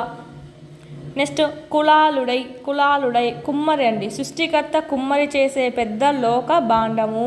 కుమ్మరి, కమ్మరి కాదు కుమ్మరి. కులాలుడై. దుర్గుణాలు అంటే చెడ్డ గుణాలు. పాము గరళము నుంచి ఔషధం తయారు చేస్తారు అంటే పాము యొక్క విషం నుంచి. ఓకే, గరళము అంటే విషం. నెక్స్ట్ పర్యాయ పదాలు అనేటివి రాయాలన్నమాట. నేస్తాలు, మిత్రులు. ఓకే, ఇవి మనకు పర్యాయ పదాలు. నెక్స్ట్ అలాగే జిహ్వకు చూసుకుంటే నాలుక, రసజ్ఞ. ఇక్కడ 2 రాయమన్నారు కదా, ఇక్కడేమో జిహ్వ రాయాలి, ఇక్కడేమో నాలుక రాయాలి, ఇక్కడేమో రసజ్ఞ రాయాలి. ఓకేనా? ఇది మనకు 2 రాయాలి కాబట్టి 2 చెప్పుకుంటున్నాం. తిలకించు అంటే చూడడము, తిలకించడం అంటే వీక్షించడం అని కూడా రాయొచ్చు. నెక్స్ట్ సిరి అంటే సంపద, లక్ష్మి. నెక్స్ట్ నానార్థాలు రాయొద్దాం. ఇక్కడ పర్యాయ పదాలు, నానార్థాలు ప్రతి లెసన్లో ఇచ్చినారు, చూసుకోవాలి. పయనము, పర్యాయ పదాలన్నా కనుక్కోవచ్చు కానీ నానార్థాలు మాత్రం మోస్ట్ ఇంపార్టెంట్, కన్ఫ్యూజ్ అయ్యే అవకాశం ఉంటుంది. ప్రయాణము, పయనము అంటే ఏంటంటే ప్రస్థానము లేదా గమనము. నెక్స్ట్ నమృతంబు అంటే అమృతంబు అని అనుకుంటాం. ఇక్కడ మనకు ఇది కలిసిపోతుంది, అమృతంబు ఉన్నట్టు. అమృతం అంటే ఏంటి? సుధా. నెయ్యి అండి, నెయ్యిని కూడా అమృతం అని పిలుస్తారు. నెక్స్ట్ కాంచుట, చూడడము. అమృతం అంటే నెయ్యి అనే మెనూలో కూడా వాడతాం. కాంచుట అంటే చూడడము లేదా పొందడము. నెక్స్ట్ ప్రకృతి వికృతులు అనమాట, ఇక్కడే మనకున్నాయి. భాష, బాస. నెక్స్ట్ పుస్తకాలు, పొత్తము. దూరము, దవ్వు. వర్ణాలు వన్నెలు అండి, చూసుకోవాలి, కొత్తగా ఉంది. వర్ణాలు వన్నెలు. ఓకే. యథా హృదయం. నెక్స్ట్ సాయం సహాయం. ఓకే, సాయం సహాయం. నెక్స్ట్ జాతీయాలు ఇచ్చారు. కంకణం దాల్చు అంటే మీనింగ్ ఏంటి అంటే పని ప్రారంభించడము. ఓకే, పని ప్రారంభించడము. నెక్స్ట్ గిల్లి జోల పాడడం అంటే ఏంటంటే బాధ పెట్టి మళ్ళీ బుజ్జగించడం అని, అంటే గిల్లడము నువ్వే, జోల పాడడము నువ్వే, అంటే బాధ పెట్టడము మళ్ళీ నువ్వే బుజ్జగించడం అనమాట. జుట్లు ముడి పెట్టడము అంటే ఏంటంటే తగాదాలు పెట్టడం అండి, ఒకరికొకరికి పుల్లలు పెట్టి తగాదాలు పెట్టడాన్ని మనం ఏమంటామంటే జుట్టు ముడి పెట్టడం అనేటువంటి జాతీయాల్లో వాడతాం. వంట జీర్ణించుకోవడము అంటే ఏంటంటే పూర్తిగా విషయాన్ని గ్రహించడము. నెక్స్ట్ సందులు, ద్విరుక్త తకార సంధి అండి. మనకు సూత్రాలు అనేటివి ఇచ్చారు. ఫస్ట్ సూత్రం చూసినట్టయితే కురు, చిరు, కడు, నడు, నిడు శబ్దాలలో మనకు లాస్ట్లో ఏం కనిపిస్తుంది? బండిరా డాలకు అచ్చు పరమైందండి. అన్నిటికీ మనకు ఊ అనేది పరమైంది కదా, అంటే బండిరాకు ఊ పరమైంది, సో ఇట్లా వచ్చింది. డాకు ఊ పరమైంది, డు అని చెప్పి వచ్చింది. సో ఇలాగ మనకు బండిరాకు డాలకు అచ్చు కన పరమైందంటే కనుక విరుక్త టకారం అనేది ఆదేశంగా వస్తుంది. అంటే ఏమొస్తుంది అంటే ఇట్లా మనకు రావడం అనేది జరుగుతుంది. మోస్ట్ ఇంపార్టెంట్ సూత్రం చూసుకోవాలి. ఎగ్జాంపుల్ చూడండి, అన్నిటికీ చూడండి, కురు, చిరు, కడు, నడు, నిడు, ఇలా ఇవి మనకు అన్నిట్లో ఊ ఉంది. అది కూడా మనకు బండిరాకు డాకే అయి ఉండాలన్నమాట. నెక్స్ట్ కురు ప్లస్ ఉసురు ఏమైంది? ఇట్ అనేది ఆగమనంగా వచ్చింది కాబట్టి కుట్టుసురు అయింది. అంటే ఏమని? ఇట్ అనేది ఆగమనంగా వచ్చింది. సో ఇలా మనకు ఆగమనంగా వచ్చింది అంటే బండిరావు అనేది పోయి మనకు ఓన్లీ ఇట్ అనేది రావడం జరిగింది. సో ఇది మనకు కలిపితే ఏమవుతుందంటే కుట్టుసురు. ప్రతిదానికి అంతే అండి. ఇలాగ మనకు కడు, నిడు ఇవన్నీ ఉన్నాయి కదా, కడాది ఇవన్నీ మనకు వీటి బదులు ఇట్ అనేది రావడం జరుగుతుంది. సో ఫలితంగా చిట్టెలుక, కట్టెదురు, నట్టిల్లు, నిట్టూర్పు ఈ విధంగా మనం రాస్తామన్నమాట. నెక్స్ట్ ఇంకో సూత్రం చూడండి, ఆమ్రేడితం పరమైనప్పుడు కడాదులు తొలి అచ్చు మీది వర్ణాలకు అద్యంతమైన దిరుక్త తకారం అనేది వస్తుంది. ఆమ్రేడితం పరమైనప్పుడు అంటే ఫస్ట్ ఏ పదం వస్తుందో సెకండ్ అదే పదం వచ్చిందంటే సెకండ్ పదాన్ని మనం ఏమంటాం? ఆమ్రేడితం అంటాం. ఈ విధంగా ఆమ్రేడితం కనుక దీంట్లో పరమైందంటే కనుక కడాదుల తొలి అచ్చు మీది. కడాదులు అంటే ఏంటి? ఇవన్నీ మనకు కడ, చివర. ఓకేనా, కడ, చివర, పగలు, మొదలు. కడాదులు ఏవేవంటే విని చెప్తున్నా. బయలు, కోన, తుద, నడుమ, పిడుగు ఇవన్నీ మనకి ఏమవుతాయంటే కడాదులు అనేటివి అవుతాయి. చూద్దాం ఇక్కడ. పట్టపగలు, పగలు అనేది ఏంటి? కడాదే కదా. సో ఇవన్నీ మన పట్టపగలు ఇట్ అనేది రావడం జరుగుతుంది. ఈ గా లు అనేది పోయేసి టాకు టావు తట్ట రావడం జరుగుతుంది. చూడండి, కట్టకడ, తుట్ట తుద, మొట్టమొదట, చిట్ట చివర. కడాదులకైతే ఈ విధంగా మామూలు టాకు టావత్తు అనేది వస్తుంది. ఇక్కడ చూడండి, ఇవన్నీ మనకేమున్నాయి? బండిరాడా, ఈ కురు, చిరు, కడు, నడు, నిడు శబ్దాలతో అయితే వీటికి ట్ వచ్చేసి టావత్తు వచ్చేసి పక్కన ఏదైతే అచ్చు ఉంటుందో దాంతో కలిసిపోతుంది. ఇక్కడ మాత్రం డైరెక్ట్ దీంట్లోనే మనకు ఓన్లీ టాత్ వస్తుంది. అంటే దీంట్లో ఏం అచ్చున్నట్టు? ఆ అనేటువంటి అచ్చు అనేది ఉన్నట్టు. సో ఇది మనం చూసుకోవాలి, మోస్ట్ ఇంపార్టెంట్. చాలా కన్ఫ్యూజ్ అవుతూ ఉంటారు, చూసుకోవాలి. నెక్స్ట్ అంటే టుగాగమ సంధి కూడా పెడతా ఉంటారు చాలా మంది, చూసుకోవాలి. ఇక్కడ ద్విరుక్తము అంటే ఏంటంటే ఒక హల్లు రెండుసార్లు వచ్చడం అండి. అంటే హల్లు కింద అదే హల్లు రావడాన్ని మనం ఏమంటామంటే ద్విరుక్త టకారం, ద్విరుక్తము అని చెప్పి అంటాము. అందుకే దీనికి ఏమొచ్చిందంటే ద్విరుక్త టకార సంధి అని అంటున్నాము. దీన్నే మనం ఏమంటామంటే ఒక హల్లుకు అదే హల్లు రావడాన్ని ద్విత్వాక్షరం అని కూడా అంటామండి. నెక్స్ట్ ఇక్కడ చూద్దాం, రసనేంద్రియం. రసనేంద్రియం సంధి రాయాలి. రసన ప్లస్ ఇంద్రియం. ఓకే, రసన ఆ ప్లస్ ఈ ఏమైంది? ఏ అయింది. అంటే ఏంటిది? గుణసంధి. రసన ప్లస్ ఇంద్రియం. పరస్పర అనురాగం. పరస్పర ప్లస్ అనురాగం. పరస్పర అనురాగం సవర్ణ దీర్ఘ సంధి. పరాధీనం. పరా ప్లస్ ఆధీనం. పరాధీనం ఇది కూడా మనకు సవర్ణ దీర్ఘ సంధి. నెక్స్ట్ ఊర్వి ఎల్లా. ఊర్వి ప్లస్ ఎల్లా. ఇది ఏమైంది చూడండి, ఊర్వెల్లా అని వస్తుంది. సో మనకి ఇక్కడ మీనింగ్ లేదు ఊర్వెల్లా అని రాయడము. సో అందుకే మనం ఏం తీసుకున్నాం? ఈ అనేది తీసుకున్నాం అనమాట. యావత్తు యకారం అనేది తీసుకున్నాం. సో ఊర్వి ఎల్లా. సో ఇది ఏమవుతుంది? ఎడాగమ సంధి అనేది అవుతుంది, ఊర్వి ఎల్లా. నెక్స్ట్ ఇక్కడ మనం చూద్దాం, విగ్రహ వాక్యం అనేది రాయాలి. ప్రాణహాని, ప్రాణమునకు హాని, ప్రాణమునకు హాని. సో కిన్ కున్ యొక్క లోన్ లోపల వచ్చింది కాబట్టి షష్ఠీ తత్పురుష సమాసము ఇలా రాయొచ్చండి. నెక్స్ట్ ప్రాణం వలన హాని అని కూడా రాయొచ్చు, ప్రాణహాని. ఓకే, ప్రాణం వలన హాని అని కూడా రాయవచ్చు. ఫస్ట్ ప్రిఫరెన్స్ అయితే ఇదేమవుతుందంటే పంచమీ తత్పురుష అవుతుంది. ఫస్ట్ ప్రిఫరెన్స్ అనేది ప్రాణం వలన హానికే ఇవ్వండి. ప్రాణం వలన హాని పంచమీ తత్పురుష, లేదా ప్రాణమునకు హాని కూడా రాయవచ్చు షష్ఠీ తత్పురుష. ఫస్ట్ ప్రిఫరెన్స్ షష్ఠీ, ఇది పంచమికి ఇవ్వండి. సెకండ్ ప్రిఫరెన్స్ అయితే షష్ఠీ. ఆప్షన్స్లో మనకు పంచమి లేకపోతే షష్ఠీ అని. హృదయం లేదా వాళ్ళే సమాసం విడగొట్టిస్తే ఇంకా బెటరే మనకి. ఓకే, అమృత హృదయాలు, అమృతం వంటి హృదయాలు, అమృతం వంటి హృదయాలు పోల్చడం అనేది జరుగుతుంది ఇక్కడ. సో ఉపమాన పూర్వపద కర్మధారయ సమాసం, హృదయాన్ని అమృతంతో పోల్చారు. సో ఉపమాన పూర్వపద కర్మధారయ సమాసము. లోక భాండము, లోకమనడి భాండము రూపక సమాసం అండి, అనడి వచ్చింది కాబట్టి. నెక్స్ట్ జీత భత్యాలు, ద్వంద్వ సమాసం అండి, జీతము భత్యాలు ద్వంద్వ సమాసం. చిత్తశుద్ధి, శుద్ధమైన చిత్తము, ఇది విశేషణం ఏంటి, శుద్ధమైన. ఇక్కడ ఎక్కడ ఉంది, ఉత్తరపద ప్లేస్లో ఉంది. సో విశేషణ ఉత్తరపద కర్మధారయ సమాసము. మధుర పదార్థం, మధురమైన పదార్థం, ఇది విశేషణము. విశేషణం పూర్వపద ప్లేస్లో ఉంది కాబట్టి విశేషణ పూర్వపద కర్మధారయ సమాసం. కురు వృద్ధులు, వృద్ధులైన కురులు. ఓకేనా, ఇది మనకు ఏముంది, విశేషణం అనేది ఉత్తరపద ప్లేస్లో ఉంది. సో విశేషణ ఉత్తరపద కర్మధారయ సమాసం. ధీరోదాతుడు, ధీరుడు ప్లస్ దాతుడు ఏమైంది, ద్వంద్వ సమాసం. ద్వంద్వ సమాసం అవ్వాలంటే నామవాచకం అయి ఉండాలి. ధీరుడు దాతుడు అంటే ఇదొక గుణం కదా, విశేషణమే.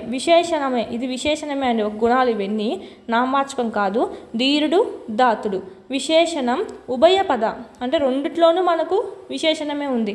విశేషణ ఉభయపద కర్మధారయ సమాసం. ఓకే, నెక్స్ట్ వృత్యానుప్రాసాలంకారం అండి. ఇక్కడ అలంకారాల్లో చూసుకుంటే అసలు వృత్య అంటే ఏంటంటే మళ్ళీ మళ్ళీ అని. ఓకే, ఒకటి లేదా అంతకంటే ఎక్కువ హల్లులు అనేటివి అనేక సార్లు వచ్చాయంటే, ఒకటి కానీ అంతకంటే ఎక్కువ కానీ హల్లులు అనేక సార్లు వచ్చాయంటే అది వృత్యానుప్రాసాలంకారము అవుతుంది. వృత్య అంటే ఏంటి, మళ్ళీ మళ్ళీ అని అర్థము. కటక చరత్కర రేణు కరకంపిత సాలము శీతశైలము. ఇక్కడ కా చూడండి ఎన్ని మాటలు వచ్చిందో. అదే విధంగా ఇక్కడ ఇంకొకటి, ఆ క్షణమున పక్షివాహనుడు సాక్షాత్కరించి విపక్షులు రాక్షసులను శిక్షించెను. ఇక్కడ క్ష అనేది మనకు ఓన్లీ క్షానే ఉండాలంటే క్షా గుణితం ఏదైనా ఉండొచ్చు. క్షా క్షా క్షి క్షి క్షు ఏదైనా ఉండొచ్చు, ఏం ఇబ్బంది ఏం లేదు. చిటపట చినుకులు టపటపమని పడుతున్న వేళ. ఇక్కడ మనకు వృత్యానుప్రాసాలంకారమే చూస్తున్నాం అన్నమాట. ఇటు చూడండి, మందార మకరంద మాధుర్యమున తేలు మధుపమ్ము పోవునే మదనములకు.